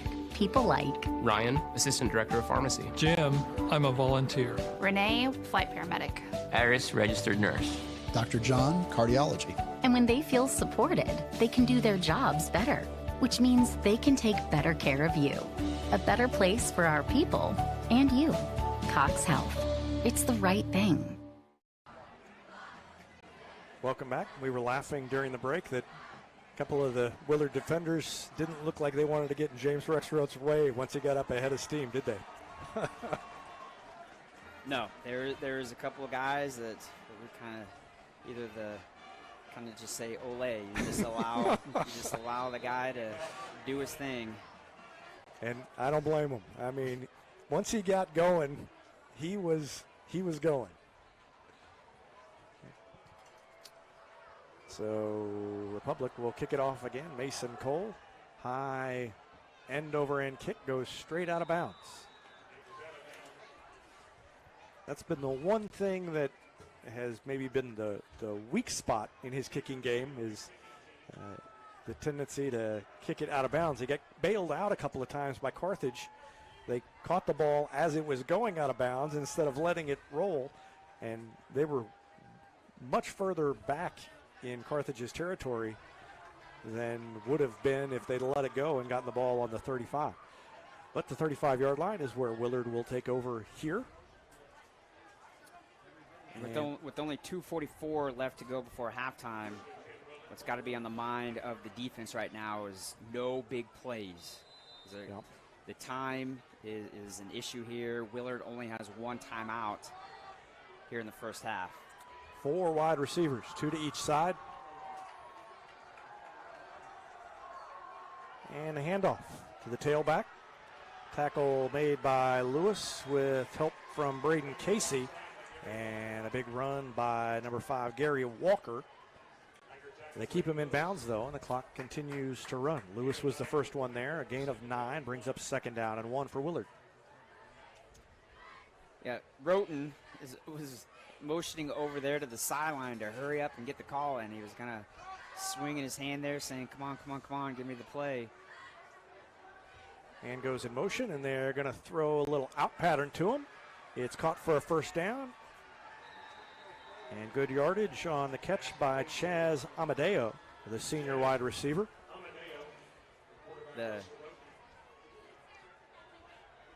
number 83, Amadeo, who just caught that, he was awfully close to be going towards the line of scrimmage in motion. I thought the same thing. If that happens again, I would definitely make that a point to the referee. Be like, looks like the guy's going towards the line of scrimmage. Handoff to Walker, and he is caught in the backfield. And that was Evan Buchanan who got him by the shirt tail and dragged him down. He almost got away, but Buchanan hung on just long enough to let everybody else get in there. And Buchanan blew up the line and got into the backfield. Good play. We called his name several times last week versus Neosho. Yeah. Neosho could not handle Buchanan. And he had the fumble recovery last week. 2nd and 10. Again, 2 wide receivers to each side. Again, Roten drops straight back under pressure, and he got away from one, and then his pass is incomplete. And a late hit on Kerbo, and there comes the flag. Kerbo delivered a little extra oomph to his coverage, and it did not sit well with the receiver, number 5, Gary Walker. And Walker gave a little shove in the back of the head. And so that is going to be a penalty against Willard, and it'll set them back with 1:15 left. And now, well, Republic doesn't have any timeouts left, so they can't stop the clock. If I'm Willard, I don't know that I throw it here. Because if you do, you're going to give Republic a chance to come back. They'll still probably get an opportunity, but if you run it and you don't make it, then there's a lot less time for Republic to get the ball. I don't know if Willard thought they could just hurry up there and the referee would forget that there was a penalty or what. Yeah, that pushes the ball all the way almost to the 45-yard line. Yeah, all the way back in Willard territory, and now 3rd and 10. And they got 4 wide receivers stacked over here on the near side. 3rd down coming up for Willard. The referees. Little conversation between the referee and the judge over on the far side.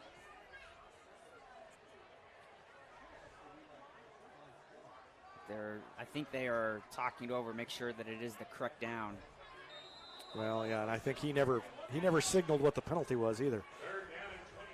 So 3rd and 23 for Willard. And it's going to be a keeper, and he got away from one man, got away from two. It's not going to be enough for Willard to keep the drive alive, and I think that is a smart play. You run the clock, now you wait, probably let it go all the way down, maybe call a timeout right before. Well, no, I guess they're going to go for it here. That's one way to do it. I thought they were just going to let the clock run out.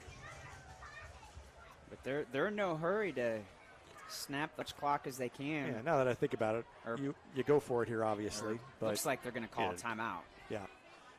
But you're far enough ahead that you might as well go for it.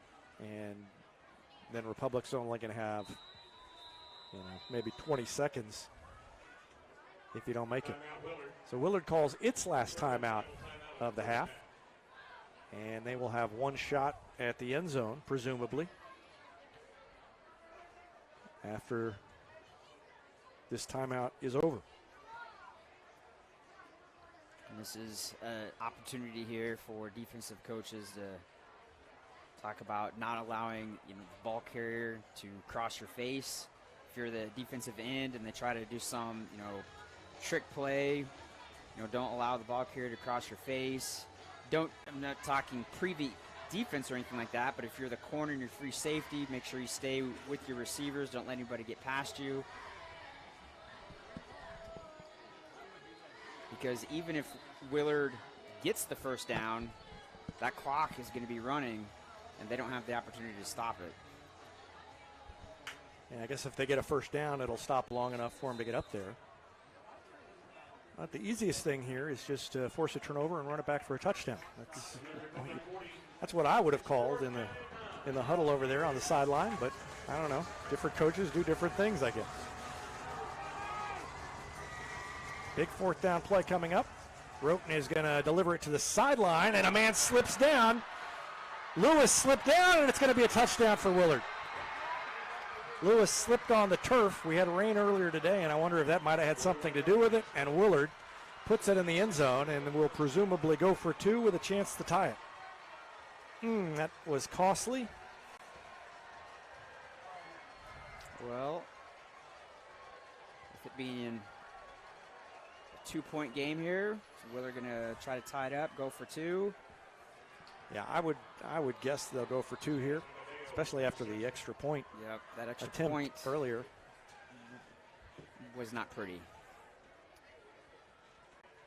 That is just one of those. That's one of those things that seemed like it happened a lot to Republic in the first 10 years we did this. Not so much lately, but sometimes that kind of thing is out of your control, and it is going to be a 2-point conversion. And they barely got that one in too, and we're all tied with 16 seconds left in the second quarter. Republic has been in control of the game, it seems like, but have not been in control of the scoreboard. Turnovers and then the defensive slip there lets Willard get into the game.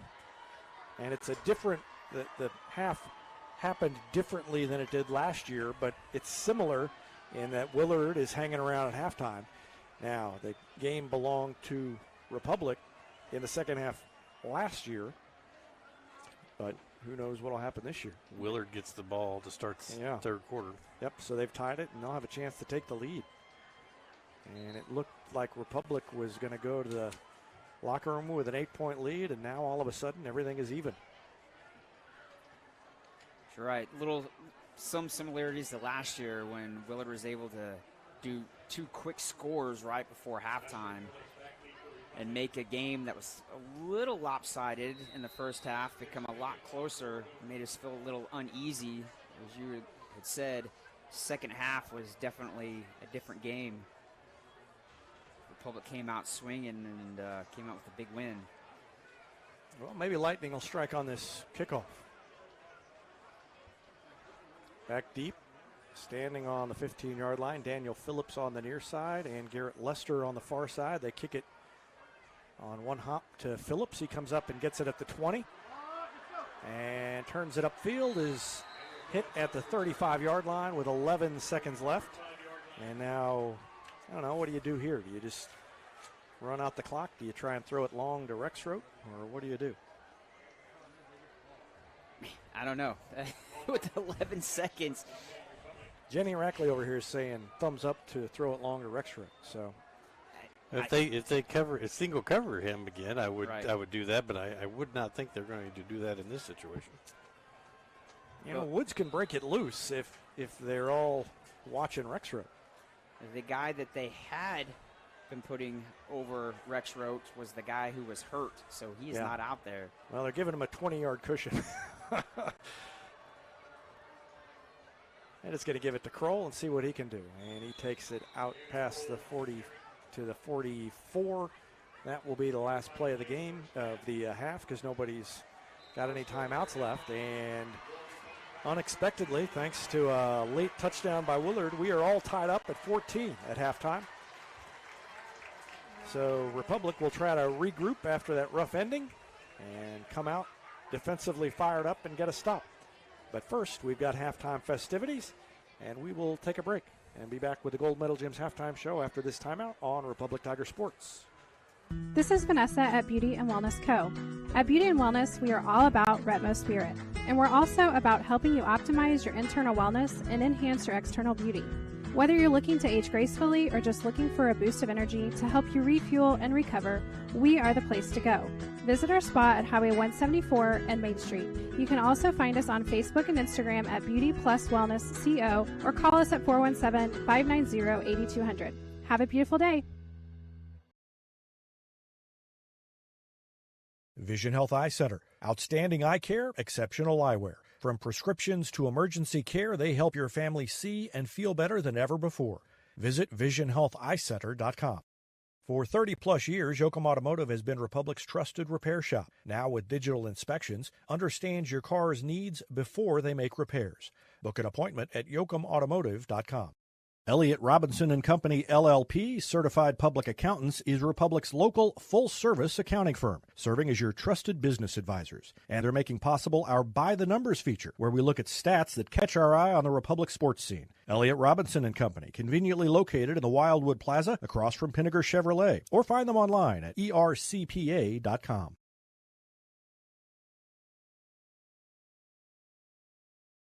Destiny Church is a proud supporter of Republic Tiger Sports. Join us on Sunday mornings at 8:30 a.m. or 10:30 a.m.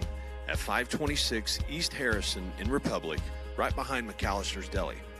We also offer youth service for students 6th through 12th grades on Wednesday evenings with doors opening at 5 p.m.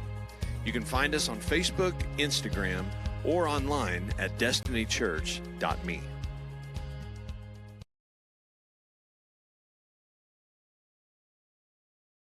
When you need a plumber, you usually need one fast, but you also want one who'll do the job right. In Republic, that's Far Better Plumbing. Whether it's residential, commercial, or you need excavation, call Far Better and let them take away the stress of your plumbing problem. Call them at 864-8703 or find them online at farbetterplumbing.com.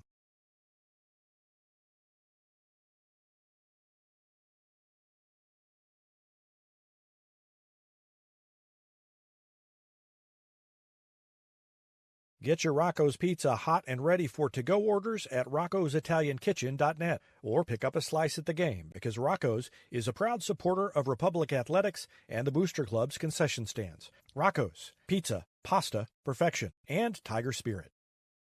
For nearly 50 years, Southern Sun Electric has been helping to build Republic and the Ozarks. For dependable commercial and industrial construction and service, choose Southern Sun Electric, a longtime supporter of Republic students. Find them online at southernsunelectric.com. Experience matters in real estate. With Lori and Elizabeth, you get specialists in residential, land, lake, and commercial sales from Springfield to Joplin to the lake. Your ultimate connection to lenders, marketers, and contractors. Visit loriandelizabeth.reesnichols.com, your seasoned real estate teammates. Choose locally owned Central Gas Propane for unmatched service. They go the extra mile for your needs. Call 417-725-3833 or visit centralgasmo.com to switch and save today. PKD Cafe, where the 417's best burritos meet friendly faces. A haven for Republic students, it's the perfect spot to fuel up before school or unwind on a weekend. Your pit stop for flavor and relaxation, only at PKD Cafe. Teamwear Solutions is not only your source for official Tiger apparel, but they're also a partner for your group's fundraising needs. Business apparel, bleacher apparel, and on-field apparel. They've got you covered. Find them online at teamwearsolutions.com.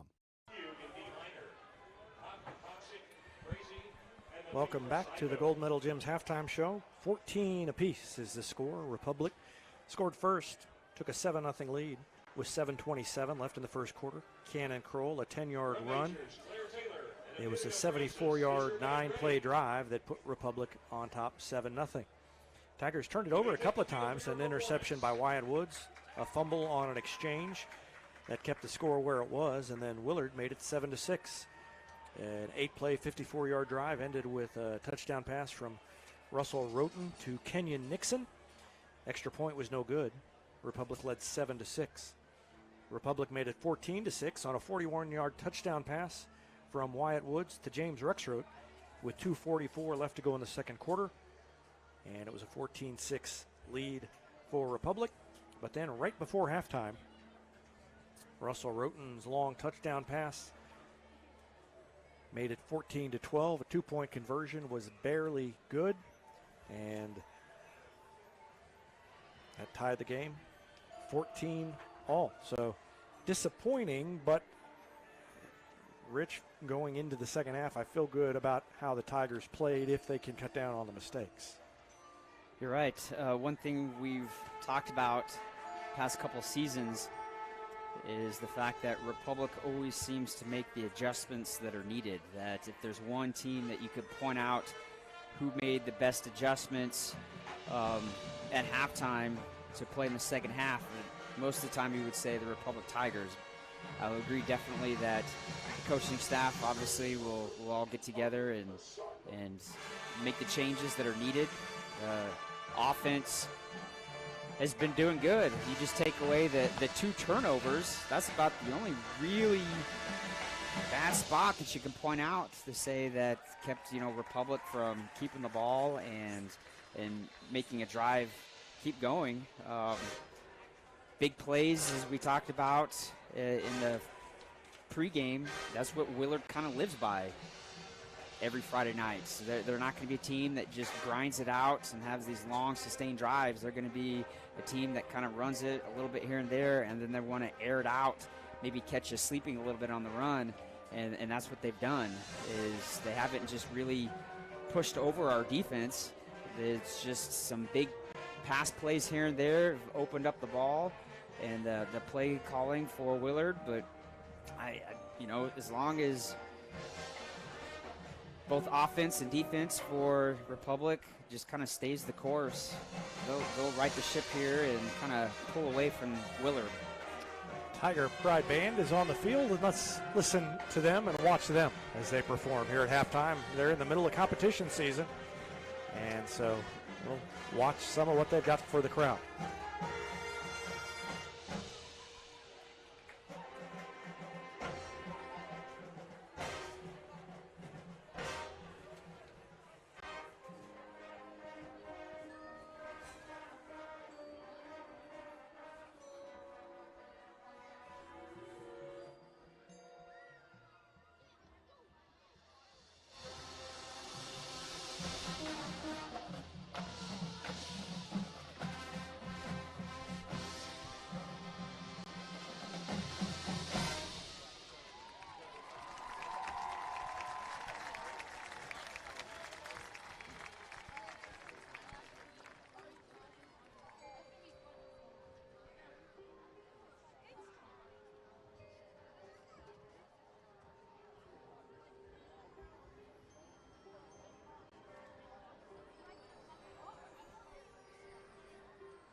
Tiger Pride Band with its halftime performance.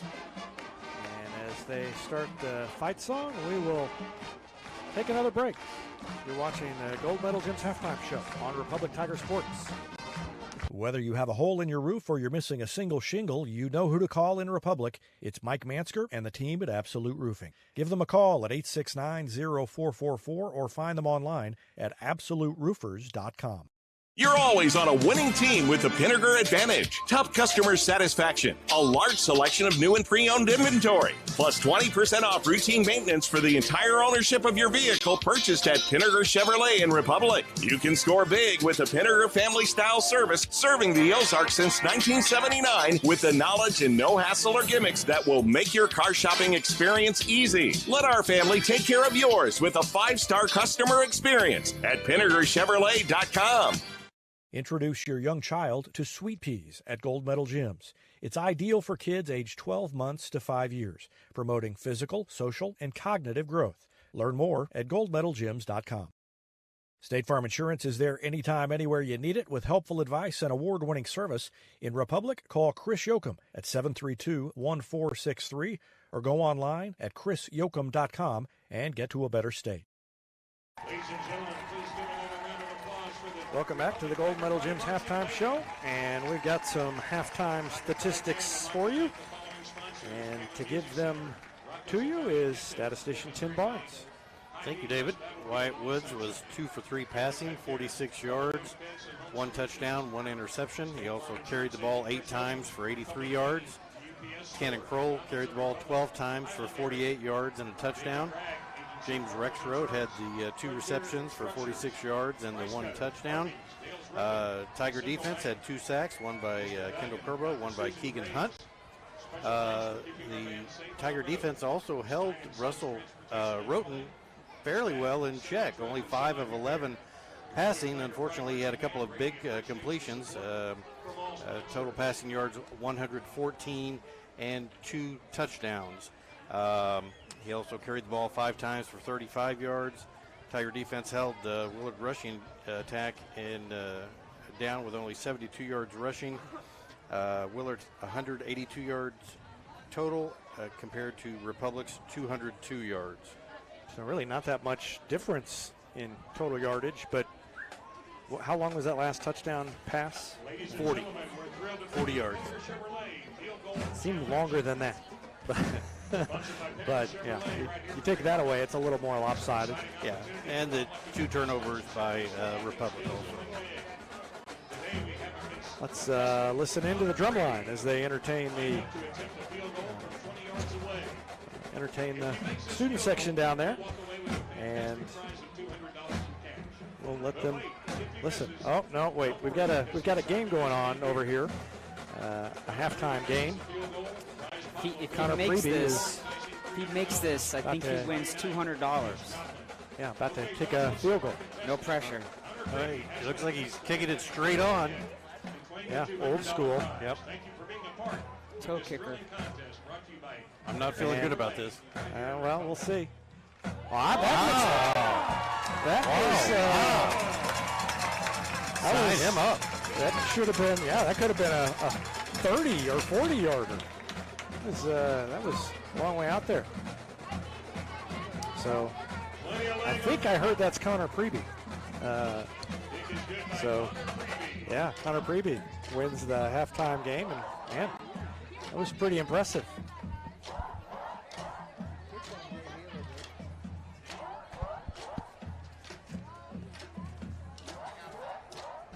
So back to the drum line.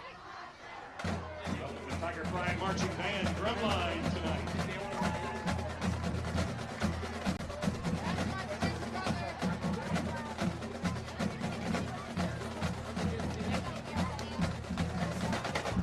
I'd like to recognize our 2023-2024 Republic Athletic Booster Club corporate sponsors here at the half.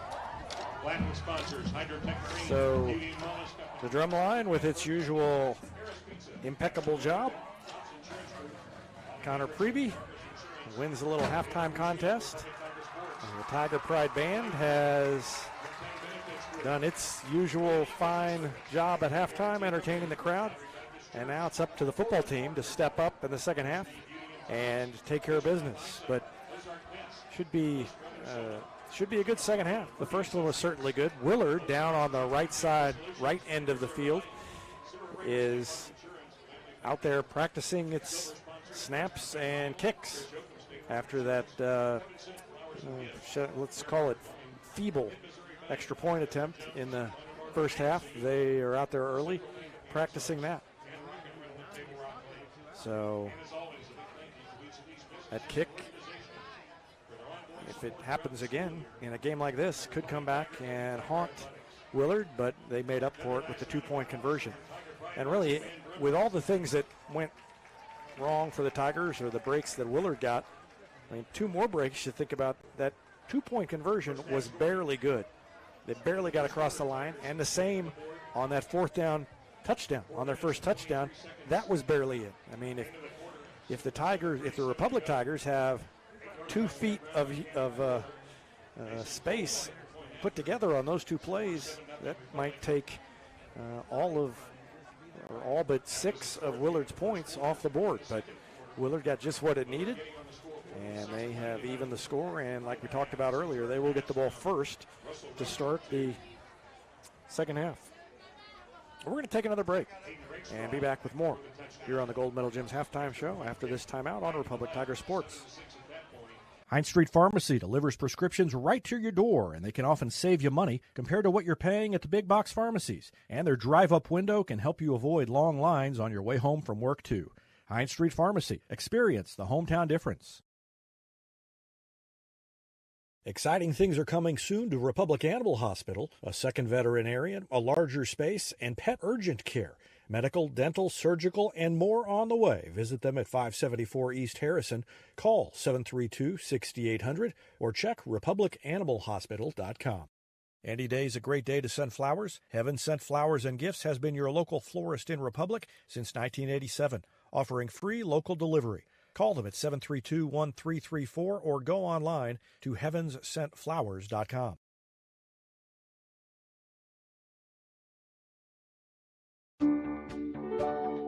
Recently, Cox Health Springfield Hospitals achieved magnet designation in nursing, an accomplishment that only 9% of hospitals in the nation share. This honor is huge for us and for you, because meeting 94 standards of excellence is a bar as high as it gets in nursing. Nurses who do more so you can feel better. Cox Health. It's the right thing.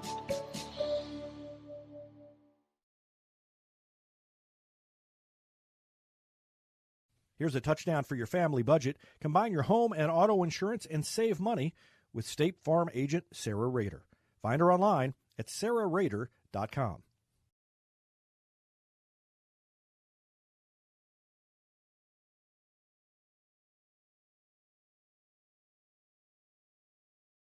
This is Vanessa at Beauty and Wellness Co. At Beauty and Wellness, we are all about Retmo Spirit, and we're also about helping you optimize your internal wellness and enhance your external beauty. Whether you're looking to age gracefully or just looking for a boost of energy to help you refuel and recover, we are the place to go. Visit our spot at Highway 174 and Main Street. You can also find us on Facebook and Instagram at Beauty Plus Wellness CO or call us at 417-590-8200. Have a beautiful day. Welcome back, and we are going to play a part, at least, of my interview with 3 tennis players. 3 of the tennis seniors were sitting around at there's actually the Nixa Invitational Tournament being held here in Republic because they had some court issues over at Nixa.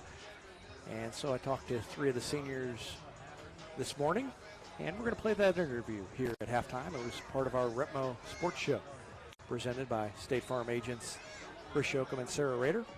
And here's that interview, at least until we have to drop out of it to start the second half.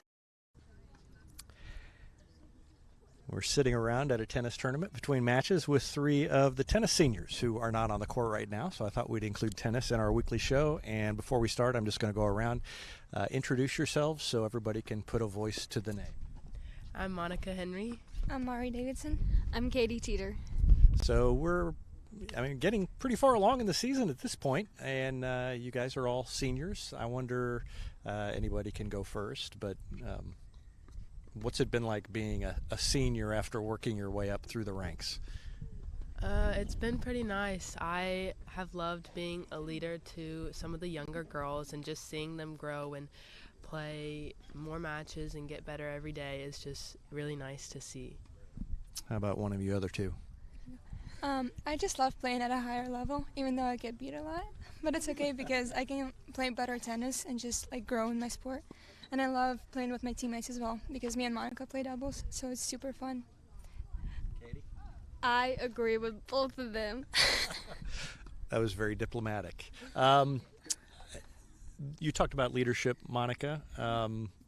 Katie, I'll ask you. What do you, leadership-wise, what do you try to do or model for the younger players, having the experience that you have now?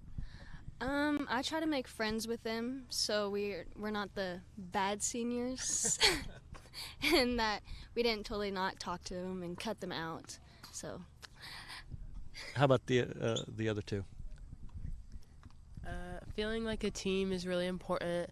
Not like with tennis, you have ranks, so it's really easy to like, oh, number 1 and number 30 will never talk. But I think on this team this year we've done a really good job of incorporating everyone and including everyone and having fun and making this team more like a family.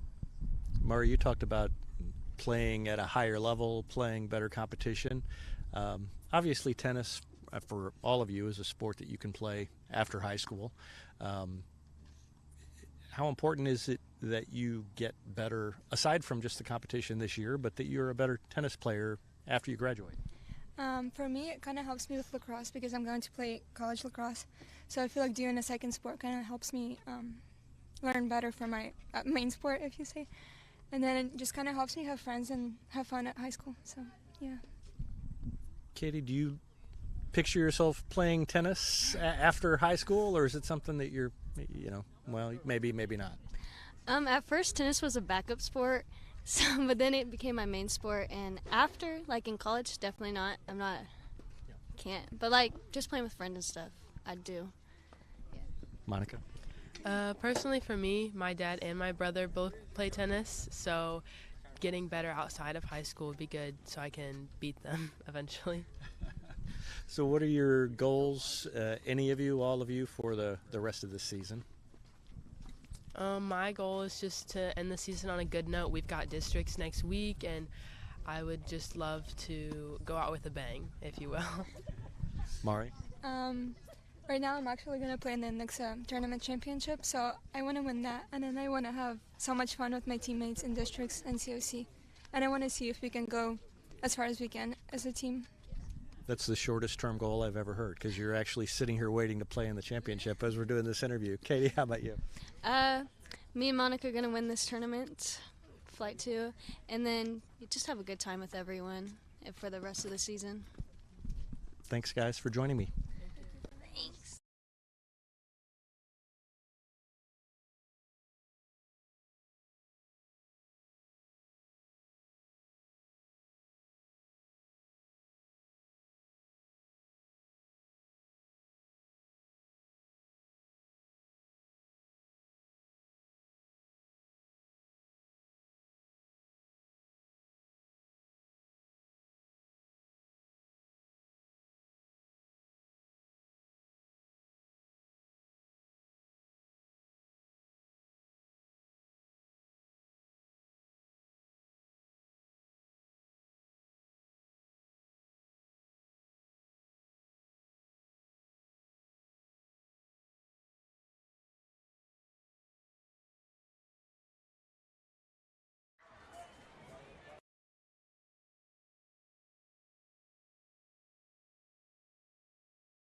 Helping out with the Repmo Sports Show. They all had a successful day at the tournament today. Mari Davidson won first place in the Flight 1 singles.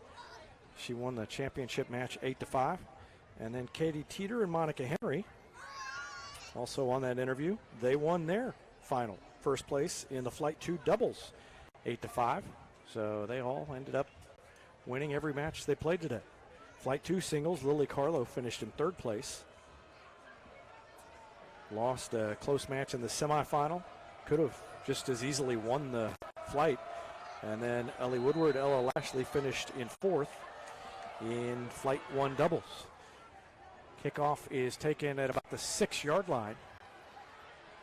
And all the way to the far side of the field before being tackled. I didn't catch a number. Number 22 was the returner, Homero Inda, but there's a flag back there, and I think it might have been a blindside block or some kind of illegal block back there. So let's see what referee turns around and decides to tell us here. Yeah, block in the back, so all the way back they will march. It was a good return by Inda.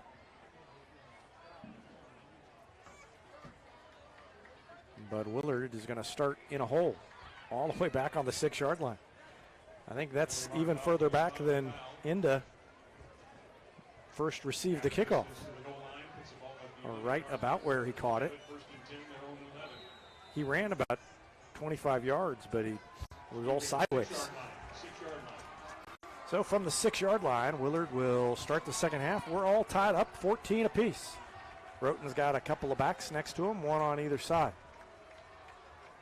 And he hands it off to Inda, who gets around the edge and takes it all the way out to the 20 before being tripped up, but he's down at the 22-yard line. Good run by Inda.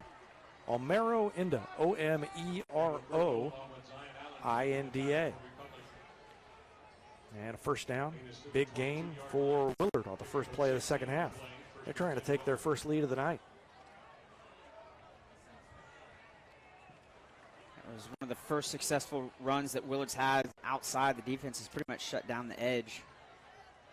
Inda goes in motion again. This time they give it inside, and a cutback and a broken tackle by Walker. And Gary Walker has a first down. So 2 first down runs back to back. Gavin Lawhon made the stop for Republic that time, but they moved the chains again, and after starting on the 6-yard line, they're already out to the 33.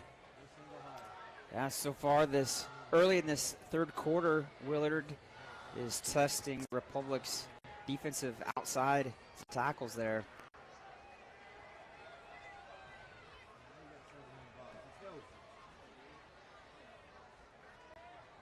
Walker again, trying to get to the edge. That time they string it out, but he does get to the edge, and there was a play made by Kendall Curbo back there. There's also a flag down.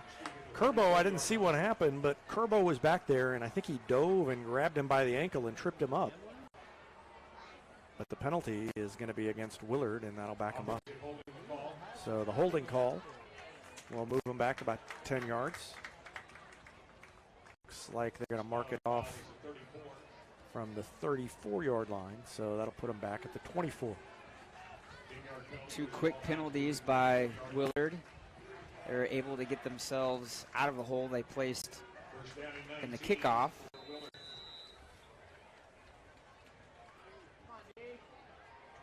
So far, Willard has exposed Republic's defense on the edges.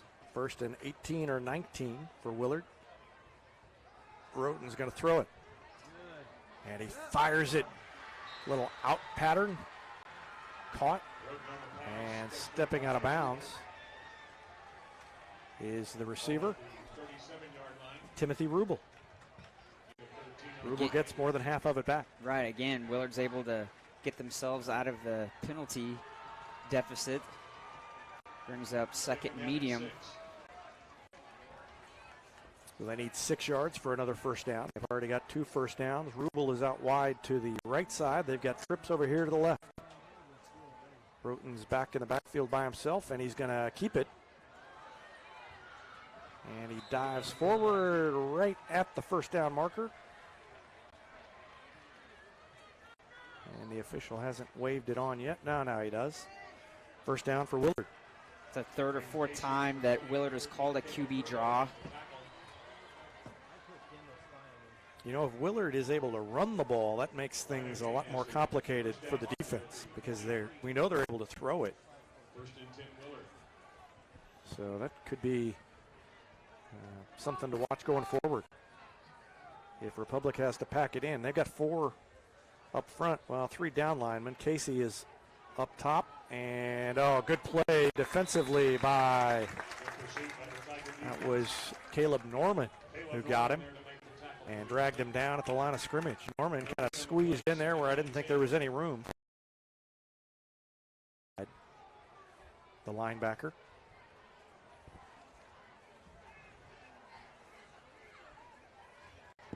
And Norman is going to check out. And checking in his place is Gavin Lawhon, number 21. Willard exchanged out a blocker for an additional receiver.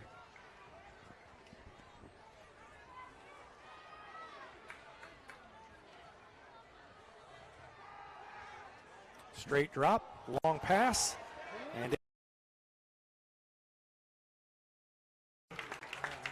good coverage there by, who is that? That is Cameron Allen. Cam Allen with the coverage. Number 21 for Willard, the intended receiver.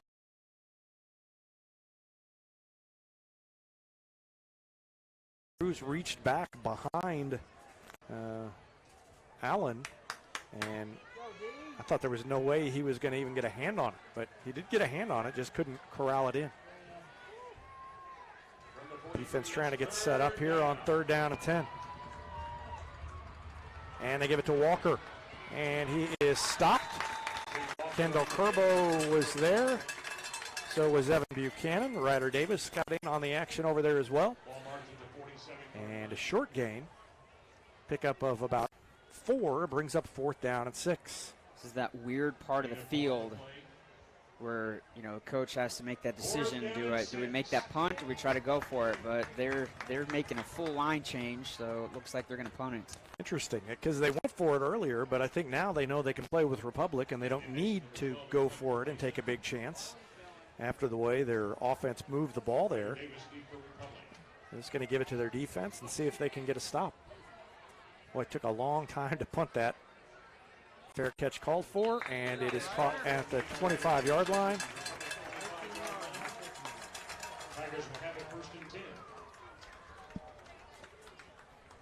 That's where Republic will take over. There was Ryder Davis, who the turn man did a great job of watching the ball all the way in his hands. He had a guy that was kind of creeping up on him. Sometimes when you're a return guy and you're out there on that island and you start to see the opposing jersey jogging up on you, some guys get a little nervous, but he did a great job of making a good catch. And Woods will keep it, and he bounced off one man, bounced off another, kept going, he's still on his feet, out past the 40 before being dragged down. What a run by Wyatt Woods. Oh my goodness. It's definitely a play to watch again.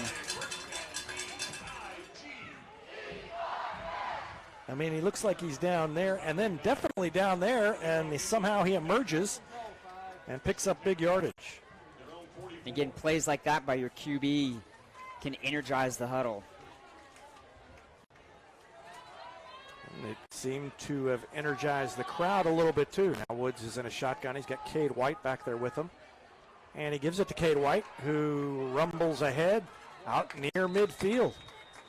He bounced off one man and picked up about 5 on 1st down. You talked about the halftime adjustments for Republic that they've made this season, and that was, and not just this season, but the last couple of seasons. Under Ryan Cornelson, halftime usually turns out to be fairly productive. 2nd down and 5. And back under center.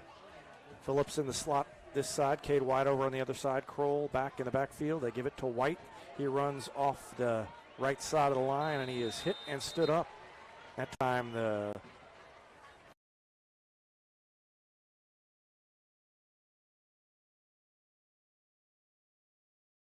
lineman there for Willard on that side that time. Picked up a yard, 3rd down and 4. Again, there's been no adjustments on the cushion that they've been giving Rexroad. It's a new guy covering him, and again, they're giving him 10 to 12 yard cushion.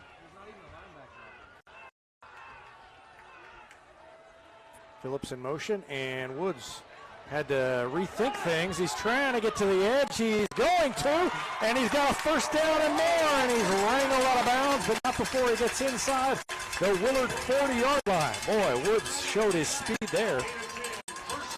Picked up 10 yards. Yeah, did a great job of getting positive yards out of what looked like a play that was going to go nowhere. Yep. Ran into a wall, kind of ran into some back end of a bunch of his own O-linemen and just reversed it out. Willard's defense kind of was already sucked into the middle a little bit. They didn't have everybody out there on the outside there to make sure that no one cuts it back, and White exposed it and did a great job. I mean, something to think about with White, he's a catcher in baseball. I mean, how many guys do you see who have that kind of speed who are catchers, and they give it up the middle? And that is a big gain there by Cannon Kroll. He was slammed to the turf inside the 30-yard line. But Cannon Kroll picked up a big chunk of yardage and moved the chains with 6:14 left in the third quarter. This drive feels so much different than Republic's previous drives. Right now, they're just picking up, big chunks at a time here. Offense seems to be rolling coming out here in the second half. Rexroth back in for Worthy. He's going to go out wide to the left side. And they've got single coverage on him. But Woods is going to keep it, and he runs off the right side, keeps moving the legs all the way down inside the 20.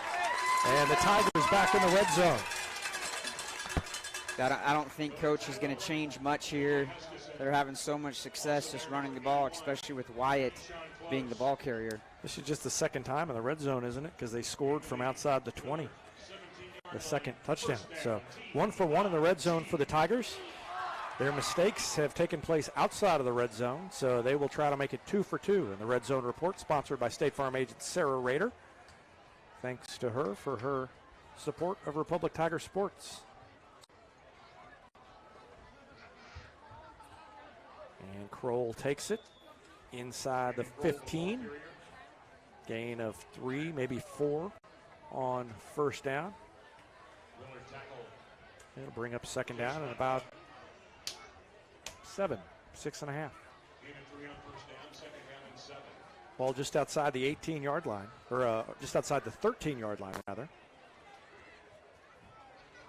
O-line is doing a great job on this drive, pushing Willard's defensive line around. There's been some great running lanes, and even when there wasn't, Wyatt was able to get something out of nothing.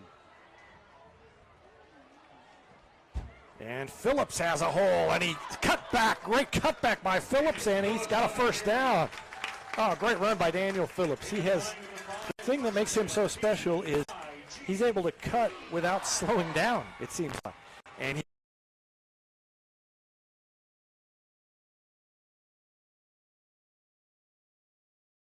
is left looking at him from behind. It's a great balance when you have running backs like Cannon, who's able to just, pound and grind there for 3 yards, and then Phillips able to bounce it outside with his speed. So first and goal from the 6-yard line. Republic trying to retake the lead. Woods will keep it. He runs to the edge on the near side. He is inside the 5.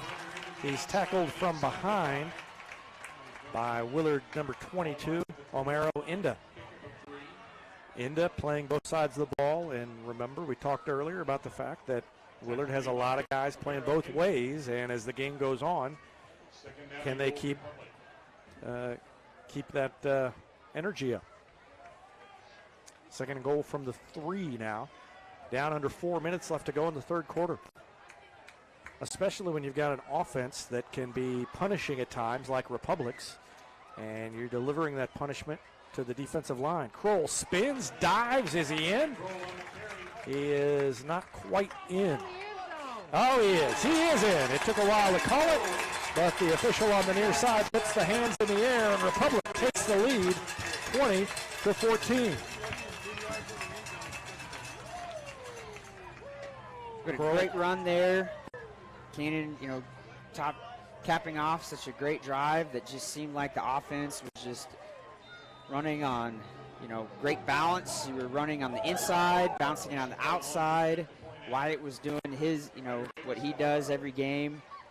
Definitely can see the changes that were needed. Was that touchdown run 3 yards? Yes, it was. Cole's kick is good. That makes it 21-14, and we will take a break and be back with more after this timeout on Republic Tiger Sports. Elliott Robinson and Company, LLP, Certified Public Accountants, is Republic's local full-service accounting firm, serving as your trusted business advisors. And they're making possible our By the Numbers feature, where we look at stats that catch our eye on the Republic sports scene. Elliott Robinson and Company, conveniently located in the Wildwood Plaza across from Pinnaker Chevrolet, or find them online at ercpa.com. Destiny Church is a proud supporter of Republic Tiger Sports. Join us on Sunday mornings at 8:30 a.m. or 10:30 a.m. at 526 East Harrison in Republic, right behind McAllister's Deli. We also offer youth service for students 6th through 12th grades on Wednesday evenings with doors opening at 5 p.m. You can find us on Facebook, Instagram, or online at destinychurch.me.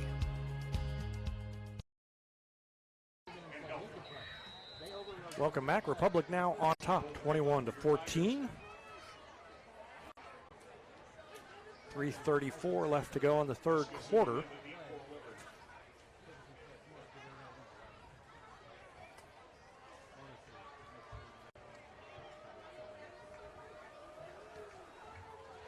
And a little pop-up kick is going to be fair caught at the 27 or 28-yard line.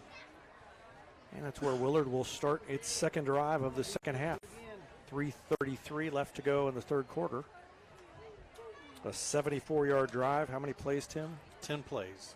Almost 5 minutes on the clock. That is a classic Ryan Cornelson drive. And it makes the score 21-14 on the 3-yard touchdown run by Cannon Kroll.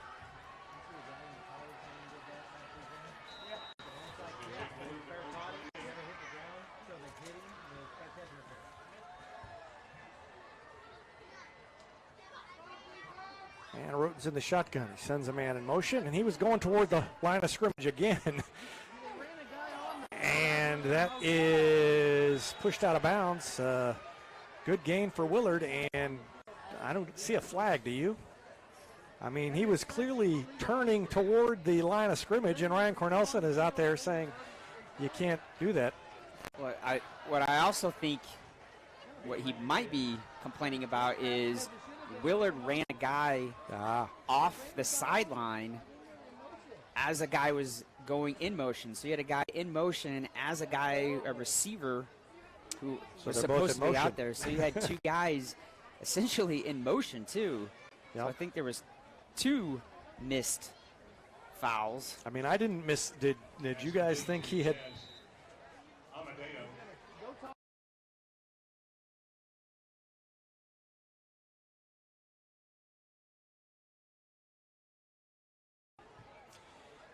And I mean, to me, didn't it look like he was turning toward the line? Yeah. Just like that first play in the first half, definitely running upfield. Running upfield, and if you go back and look, they had, like I said, there was a receiver that came out onto the field to line up on the line of scrimmage just as the ball was being snapped. Well, the timeout wasn't to chat about that. It was just to measure to see if they have a first down. Oh, okay. Well, so yeah, the guy did run out on the field. He just he kind of ambled out, and I don't know that that's exactly the way you're supposed to send the guy out. He kind of came off the sideline last minute, almost like that was the intent, was to sneak him on there.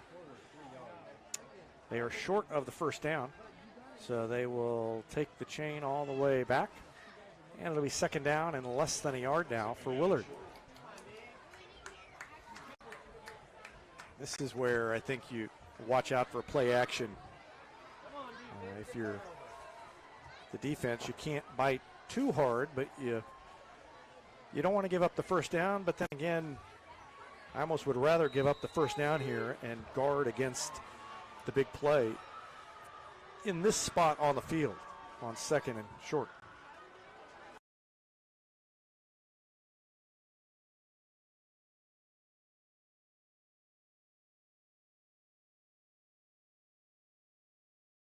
Sent that guy in motion again to go out into the flats for just a short gain. Trying to move the Republic defense, kind of shift them out of the way of Roten running the opposite direction.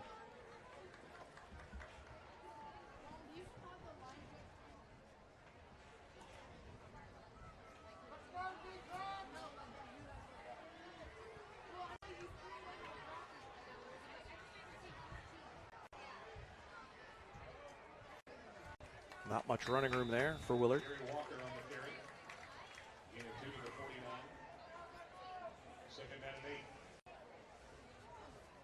Not much running room there. Again, Roten looked into the sideline for the plays. A lot of times the Willard just kind of signals in plays, and Roten looks at his wristband there to call out the play.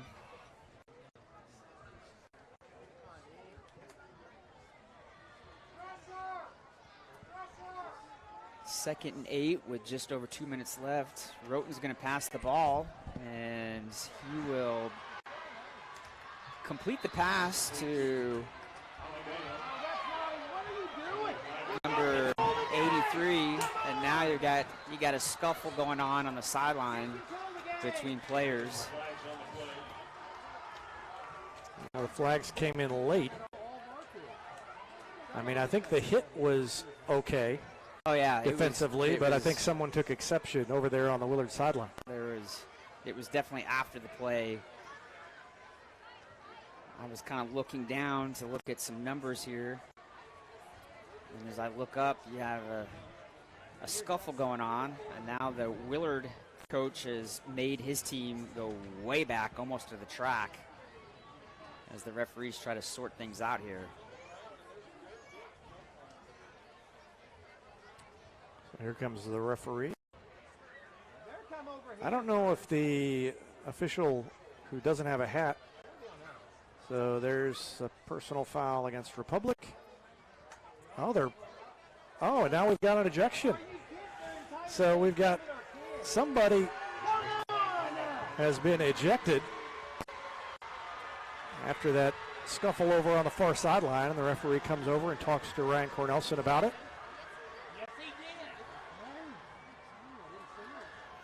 So that's 2 penalties, 30 yards. Yeah.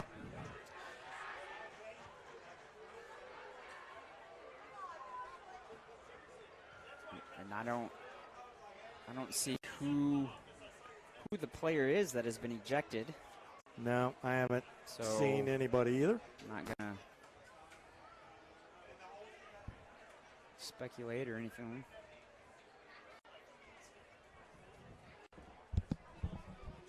This would be interesting to see where the ball's going to end up. It's going to be a long march. Official may need to take a water break after marking these penalties off. This keeps on going. That was like watching the Cliffhangers game on Price is Right, where the contestant is really bad. He just kept going and going all the way down to the 16, inside the 16-yard line. So, the 11-yard line, not the 16. The referees have now called a timeout. Now they're going to talk to both teams, I think. Well, I don't know what they're going to do. Well, the referee's having a little talk with the Republic defense. And I don't know that now is he going to talk to Willard? Yeah, now he's going to get Willard in there. And I was going to say, I don't think I've ever seen the referee talk to one side and not the other. So now he's going to call Willard in there and give them a talking to. Try and calm things down.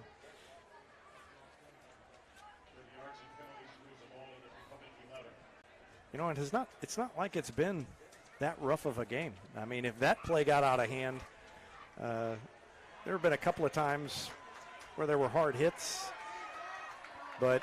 and there was a shove and a personal foul earlier in the game, but this is not especially out of line for a high school football game, I don't think.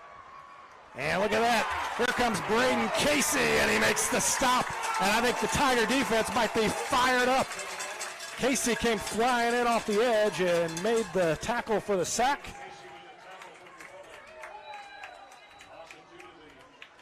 What a great defensive call there.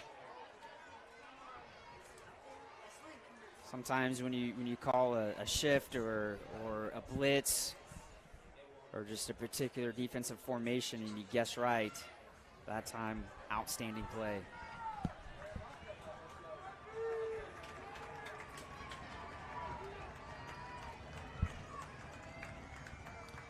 Second down and a keeper.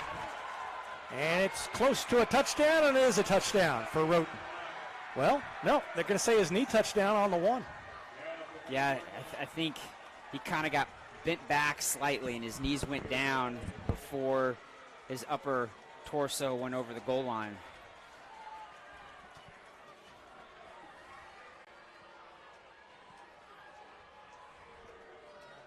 First down and goal to go, just inside the one.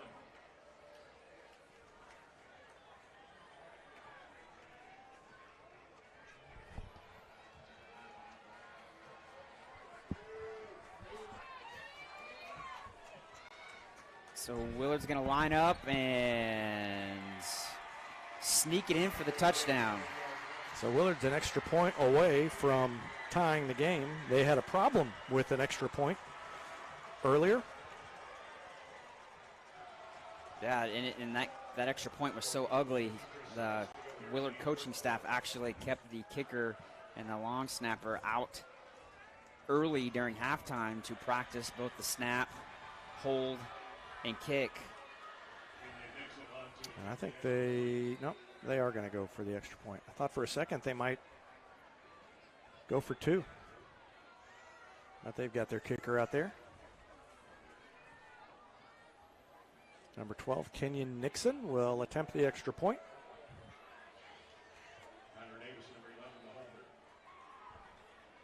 And that one is no good.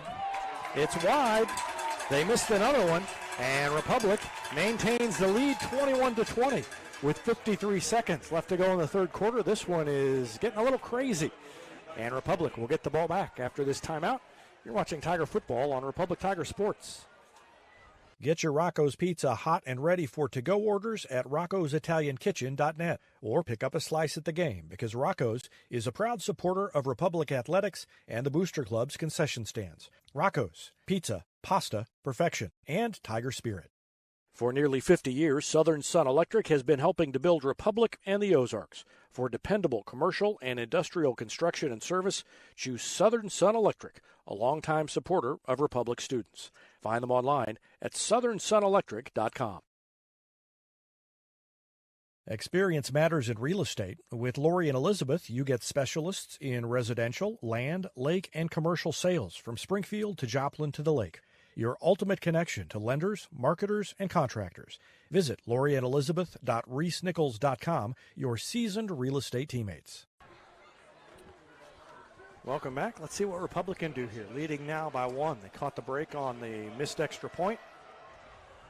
And a line drive kick is going to be picked up at about the 15-yard line by Daniel Phillips, and he is hit and dropped. And someone down there in a Tiger uniform was calling for a face mask penalty. I think it was David Hayes who grabbed his face mask, indicating that's why Daniel Phillips went down so suddenly, but no flag comes in. And Republic will start its drive on the 32-yard line. First drive of the half was 10 plays. It took 5 minutes, and almost 5 minutes, and that would be nice to run 5, 6, 7 minutes off the clock and punch it in. If the offensive line does as good a job on this drive as the last one, it'll be the same 6 points.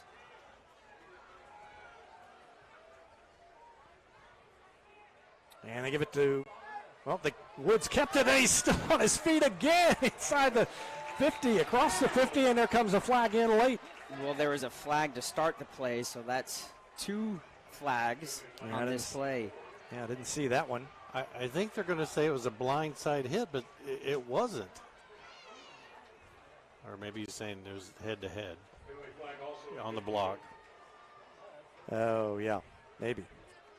Well, now they're worried they've lost control, and so now they're making sure that they don't let anything go, I think. Well, Willard's coaching staff doesn't look, no, I was going to say he didn't look happy, but he's getting asked, yeah, helmet to helmet. That one's declined.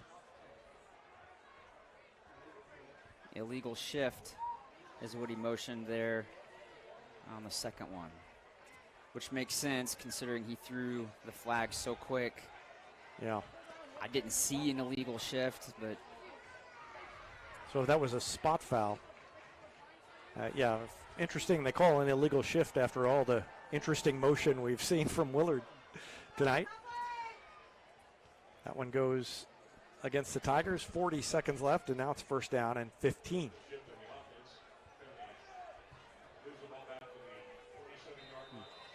Rexroth will check in and bring the play out with him.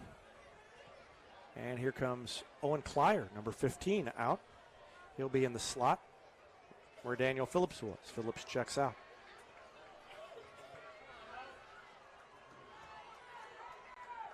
Now Clyer's over there offset in the backfield. Woods is going to throw.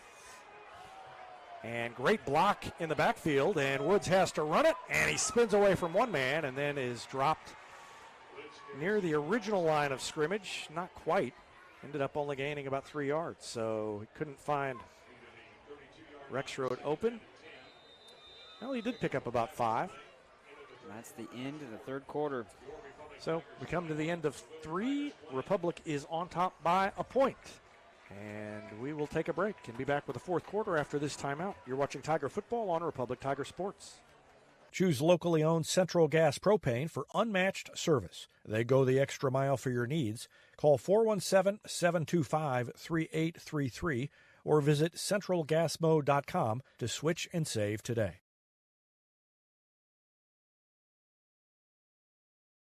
PKD Cafe, where the 417's best burritos meet friendly faces.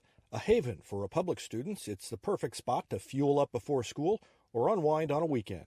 Your pit stop for flavor and relaxation, only at PKD Cafe.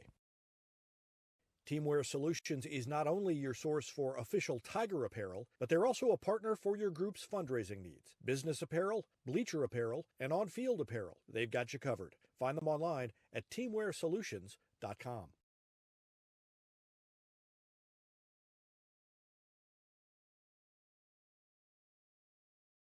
Come back. Republic has its 2nd and 10 now after the run by Wyatt Woods on a 1st and 15 play. Back to the original line of scrimmage. 2nd and 10. Rexroth wide to the near side. And they give it up the middle to Kroll, who takes it out. A first down. Down and 2. Again, O-line doing a great job. Kroll picking up big yardage there. Usually he's 3 to 4 yards. That time he picks up 8. I would expect this drive to have more heavy dose of Wyatt running it. Maybe throw in Daniel Phillips on the edge with his speed. 3rd and 2, 11:27 left in the game. And Woods pushes his way forward, has the first down and more out near midfield at the 48-yard line. Woods almost ran over Austin Key, the center, after he took the snap. Oh, yeah. He was going to get that first down no matter what. No matter if he had to run over a Willard tackler or one of his own O-linemen, Wyatt was going to get that first down.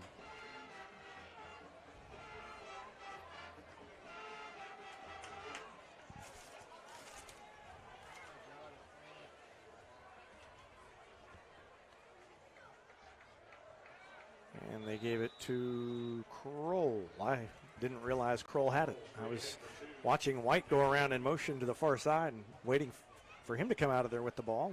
He didn't have it. Looked back at Woods. He didn't have it. And it went to Kroll up the middle. He gained a couple. Second down and about 8. I think that if Ryan Cornelson could just pick up exactly 3 yards on every play the rest of the game, he would be happy with that.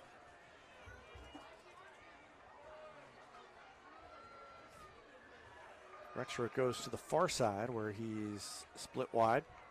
Everybody else in tight. And, he faked the pitch, and then he took it forward. And good recovery by the Willard defense, because I thought that he had beaten the defense, but number 2, Timothy Rubel, who we've called his name a lot tonight, was there to close it down. I thought that Woods was gone for a moment. White did a good job, though, of faking that pitch. If he doesn't do that, he gets tackled for little to no gain.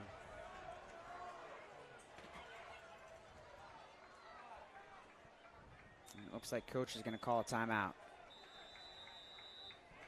Timeout Republic. First charge timeout here in the second half.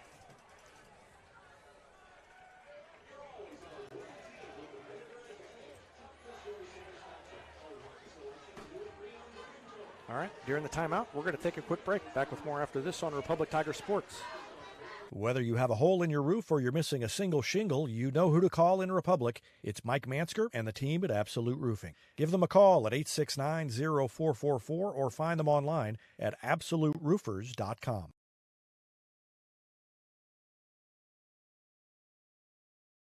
You're always on a winning team with the Pinnaker Advantage. Top customer satisfaction, a large selection of new and pre-owned inventory, plus 20% off routine maintenance for the entire ownership of your vehicle purchased at Pinnaker Chevrolet in Republic. You can score big with the Pinnaker family-style service serving the Ozarks since 1979 with the knowledge and no hassle or gimmicks that will make your car shopping experience easy. Let our family take care of yours with a 5-star customer experience at PinnakerChevrolet.com.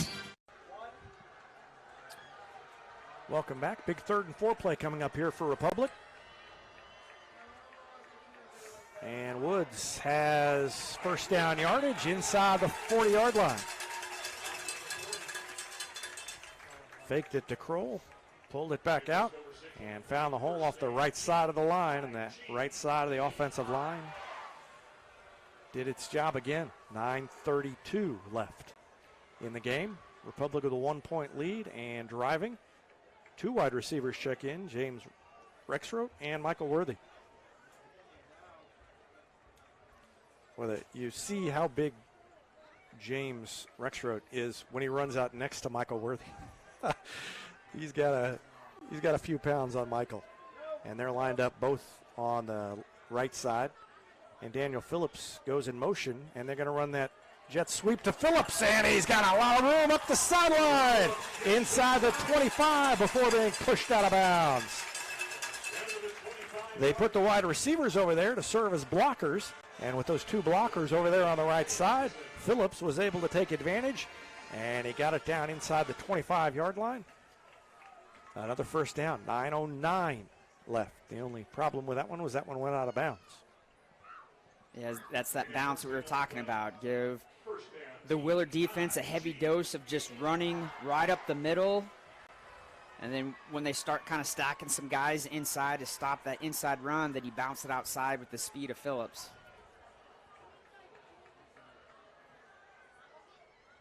Woods gives it to Kroll, who moves the pile forward, and the line gave a big push. And Kroll just ran in that little bubble formed by the offensive line. Spearheading forward inside of 9 minutes, and the ball down near the 20-yard line. A gain of 4, almost 5 on first down. And going back to what you alluded to a little bit ago, Coach right now is just perfectly happy with just grinding it out and getting 3 to 4 yards every single play, eating up the time, getting close to that red zone.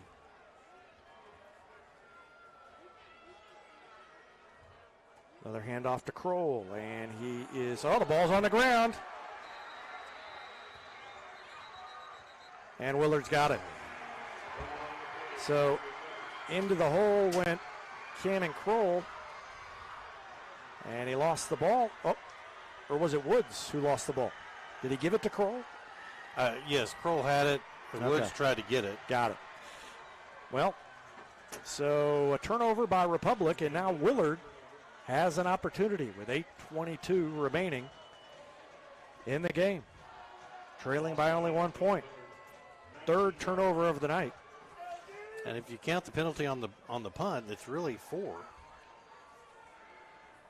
Yeah, you're right. And that one hurts. I mean, all turnovers hurt, but that one hurts right there. That was a drive that was just slowly moving down the field, eating up clock, potentially getting into that red zone, and now you've handed it back over to Willard. Roten is going to try and run it, and he doesn't have much room. He gets a couple before he's dropped by the Tiger defense.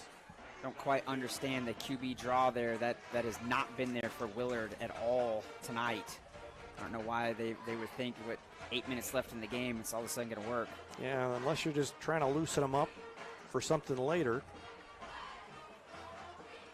You know, they got plenty of time to drive down slowly if they want, but that's not really, as you said earlier, that's not really how they do things. 2 wide receivers to the right, 1 to the left.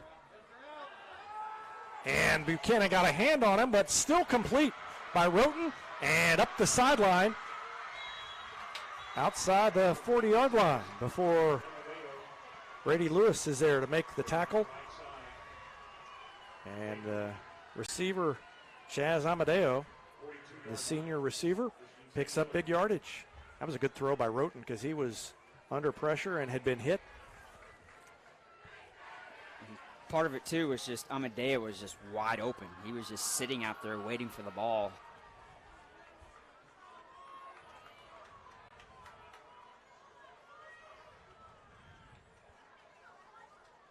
Oh, they almost fumbled the exchange, but Casey was there to make the stop from behind. Gave it to Walker, and the ball almost came out as they tried to make the handoff. Yeah, Casey did a great job of coming off the edge there and running the ball carrier from behind, showing his speed. A lot of times you tell your defender that if you got a pulling lineman on the offense, they will tell you where the ball's going, and he just got in the hip pocket of the pulling lineman, was able to get the ball carrier for the tackle. Caden White is out there on the defensive line in the middle. And a quick pass. And it is incomplete. Again, Willard had a guy in motion that looked like he was going towards the line of scrimmage as the ball was being snapped. So I don't understand why the referees are not calling that.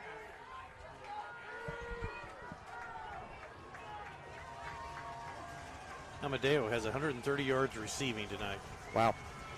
Big 3rd down 10 play here with under 7 minutes to go in the game.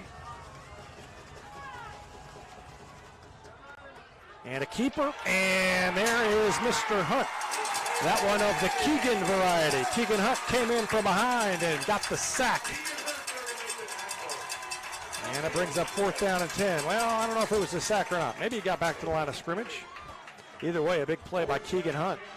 And Willard looks like they're going to punt. Now you're getting, this is more risky to punt here because of Republic's ability to run clock. And the fact that, I mean, it's Republic's up. I mean, it would be totally different if Willard had gotten that extra point and it was tied up. Well, I mean, at some point your defense is going to have to get the stop, I guess. So punt is away, fair catch called for, and it is caught by Ryder Davis at the 25-yard line. You know, you watch NFL games all your life. You don't really think about just a regular old fair catch. Then you start watching high school games, and every time one of the Republic's guys, no matter how sure-handed he is, like Ryder Davis, every time he calls for a fair catch, you kind of hold your breath. Other COC scores, Webb City on top of Ozark now 38-0. They've pulled away. Nixa leads Joplin 35-20. And Carthage has pulled ahead of Neosho 28-21. All three of those games in the fourth quarter, as is this one. Phillips has a hole. Oh, and he's zipped back inside, and he's dragged down at the 38. Daniel Phillips showing that speed. I think there was a face mask there at the end. Yep. I think you're right. Phillips did a great job of cutting up. As you talked about that earlier, he does a great job of changing his direction. A lot of guys, they have the ability to do that, but it slows them down. He's just as quick changing directions as he is running forward. And then with that face mask on Willard, that is going to tack on some extra yardage.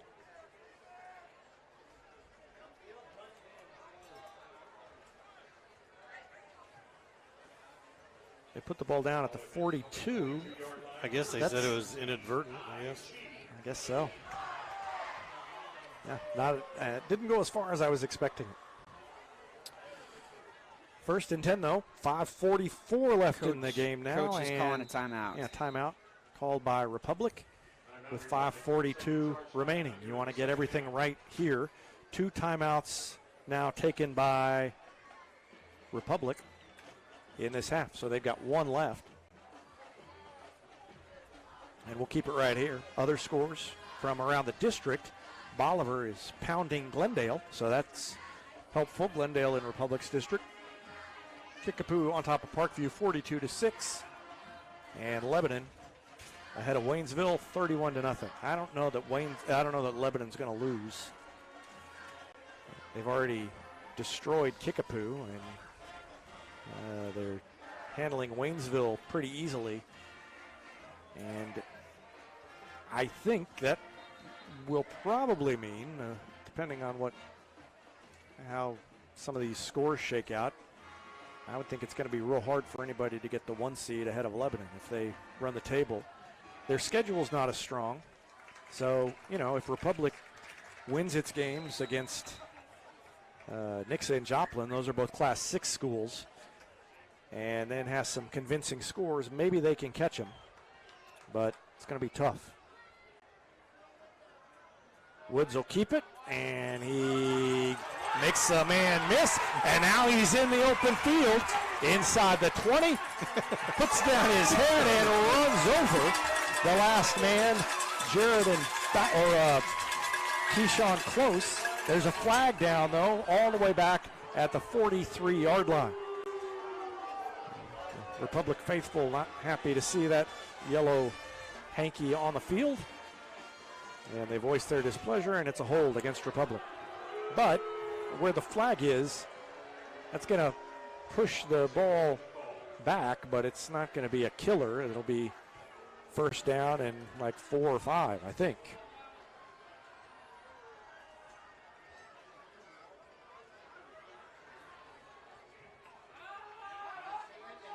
Well, I don't know where they're going.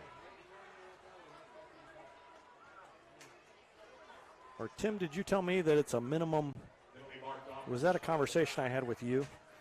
Well, if it's behind the line of scrimmage, it can only be 10 yards from the line of scrimmage. Okay, they did put I didn't see where they put the ball. I saw the referee, the white hat, walking back further and thought it was going back further than it was. So first down and 5, which is about what we expected. And the clock running again. Just gives the Tigers more opportunity to run some clock.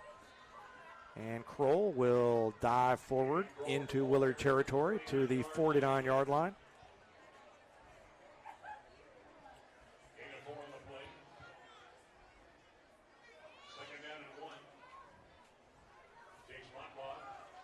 Central losing to Stratford tonight. Central also in the district.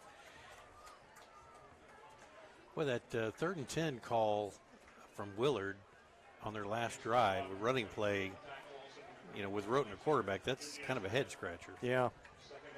They've done that a couple of times. But, who knows what their personnel situation is right now or whatever. Kroll dives forward to pick up the first down to the 46. This game, talked about district standings. Willard and Republic are 2 and 3, so the winner of this one will be in second place in the district. And will probably get I would imagine Central in week 10 if the seedings stay the same. It might be Parkview. Parkview hasn't won a game yet. Yeah, well, if Central loses, Parkview is at least playing a Class 5 and 6 schedule. Central played Marionville last week, so there's got to be some. At some point, that's got to catch up to them in the ratings, you would think, and if not, that's a flaw in the ratings. Gain of about 4 on first down.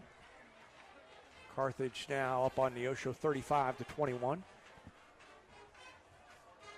Now with 3.5 minutes left in this game, this is a point where you get a couple of first downs. The game's close to being over if you're able to do that here.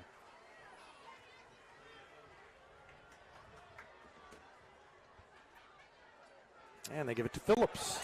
And he's got a lot of room, and he slides down at the 31-yard line. He was trying to cut back, and his feet slipped out from under him.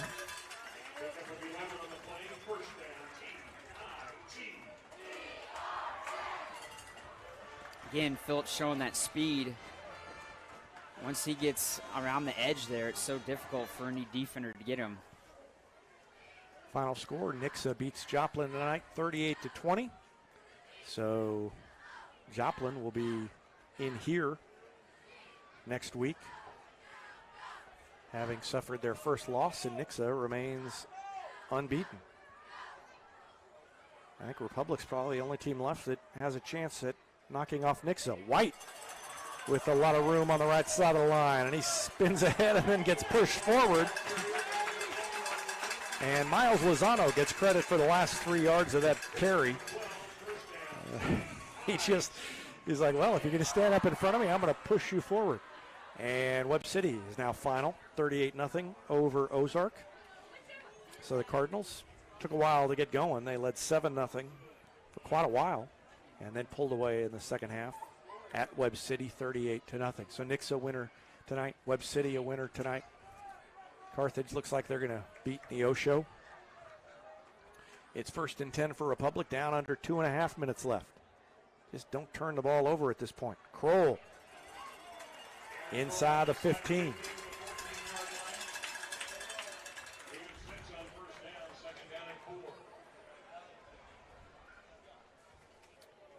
Just over 2 minutes left.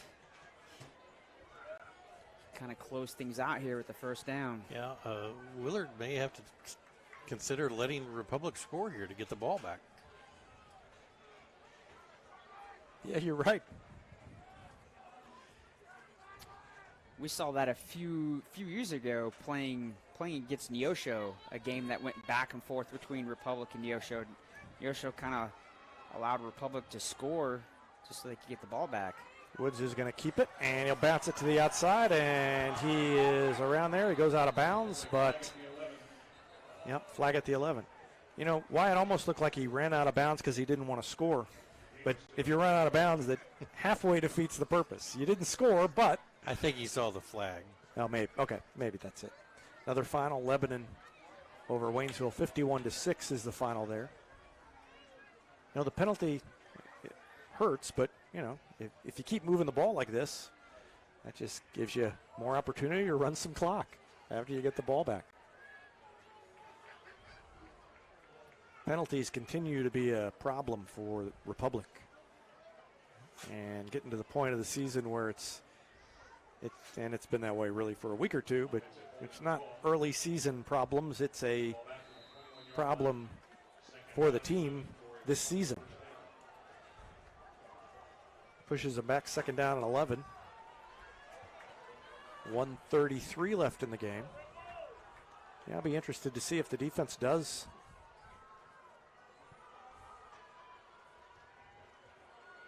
Phillips keeps it, and he accelerates, and he is hit at the 14-yard line. Tigers in the red zone again.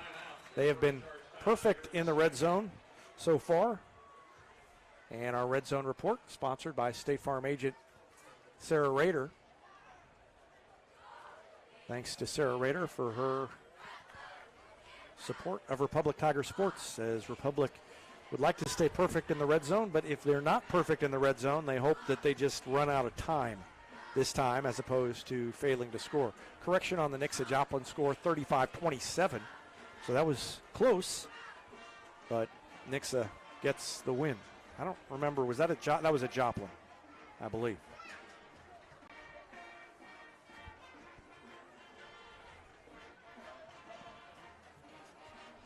So Nixa still undefeated, the band playing Yellow Submarine. They played that earlier. I'm not really sure if there's some significance to Yellow Submarine. I have to ask around.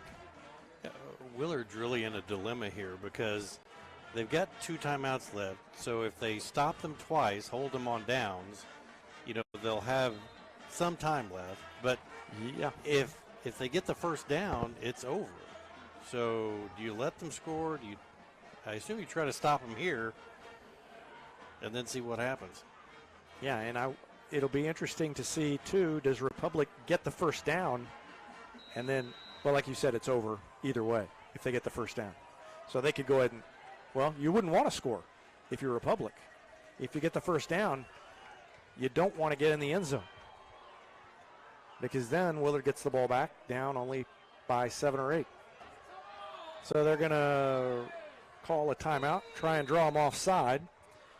And with 1:24 left, Republic calls its last timeout. Am I thinking about that right, guys? Do you agree? I mean, Republic should not score here if they get the first down. Right. I would agree with that. And if they do score, then you've got the question like the Chiefs had in the Super Bowl. Do you kick the extra point? You're up by 7. Do you kick the extra point and go up by 8? Or do you go for 2 and end it right there, making a 2-possession game with less than a minute to go?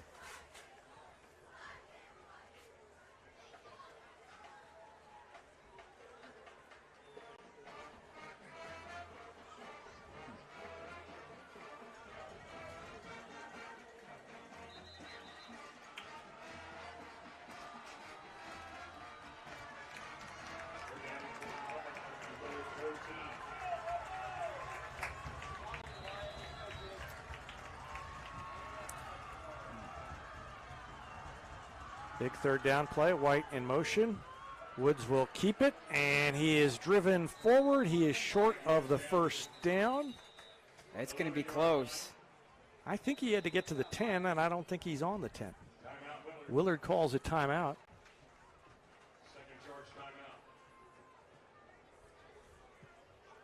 So now, with the timeout to Willard, they have 1 left. And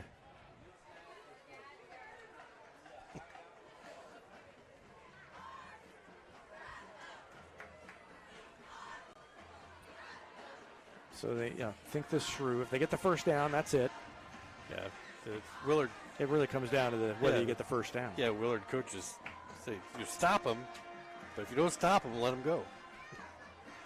Yeah, that would be a tricky thing. Like it's 17 and 18-year-olds. Yeah. What play do you call here if you're Republic? I just QB run a sneak. Yeah. Right. That's what I would. Why it's had so much success with that. Just don't pass it. Well, no, I guess it doesn't matter. If you don't get it, the clock stops either way. I think I may have said earlier that Joplin had suffered its first loss. They lost to Webb City, of course, so they have 2 losses in the COC now. And here comes a big play. Republic up to the line. They need less than a yard to put this one away. And they give it to Kroll, and he's got it. Inside the 10, first down Republic. And Republic is going to win this one over rival Willard. And they don't have to do anything more than go to victory formation at this point.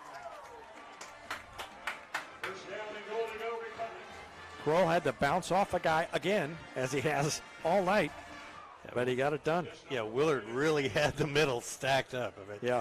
Had like 4 guys right there over the center.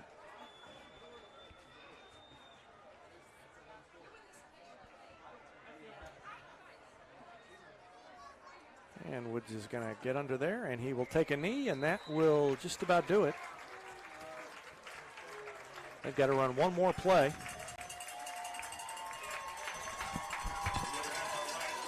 Obviously a really hard-fought game, 1-point game. This wasn't the high-scoring game that a lot of people kind of predicted that this was going to be. One more knee, and that's going to do it. Republic is going to beat Willard 21-20. I will admit this was closer than I thought it was going to be. I thought Republic would win it by a couple of touchdowns, but Willard stayed with them. The Tigers overcome their mistakes, and Republic improves to 4-1 this season, and they will host Joplin next week. We're going to take another break, and we'll be back to wrap up the broadcast after this quick timeout. Not only does Gold Medal Gyms now offer Sweet Peas, educational gymnastics for preschoolers, they also offer recreational and competitive gymnastics and cheerleading for kids up to 18 years old. Learn more at goldmedalgyms.com. Welcome back. Republic beats Willard 21-20.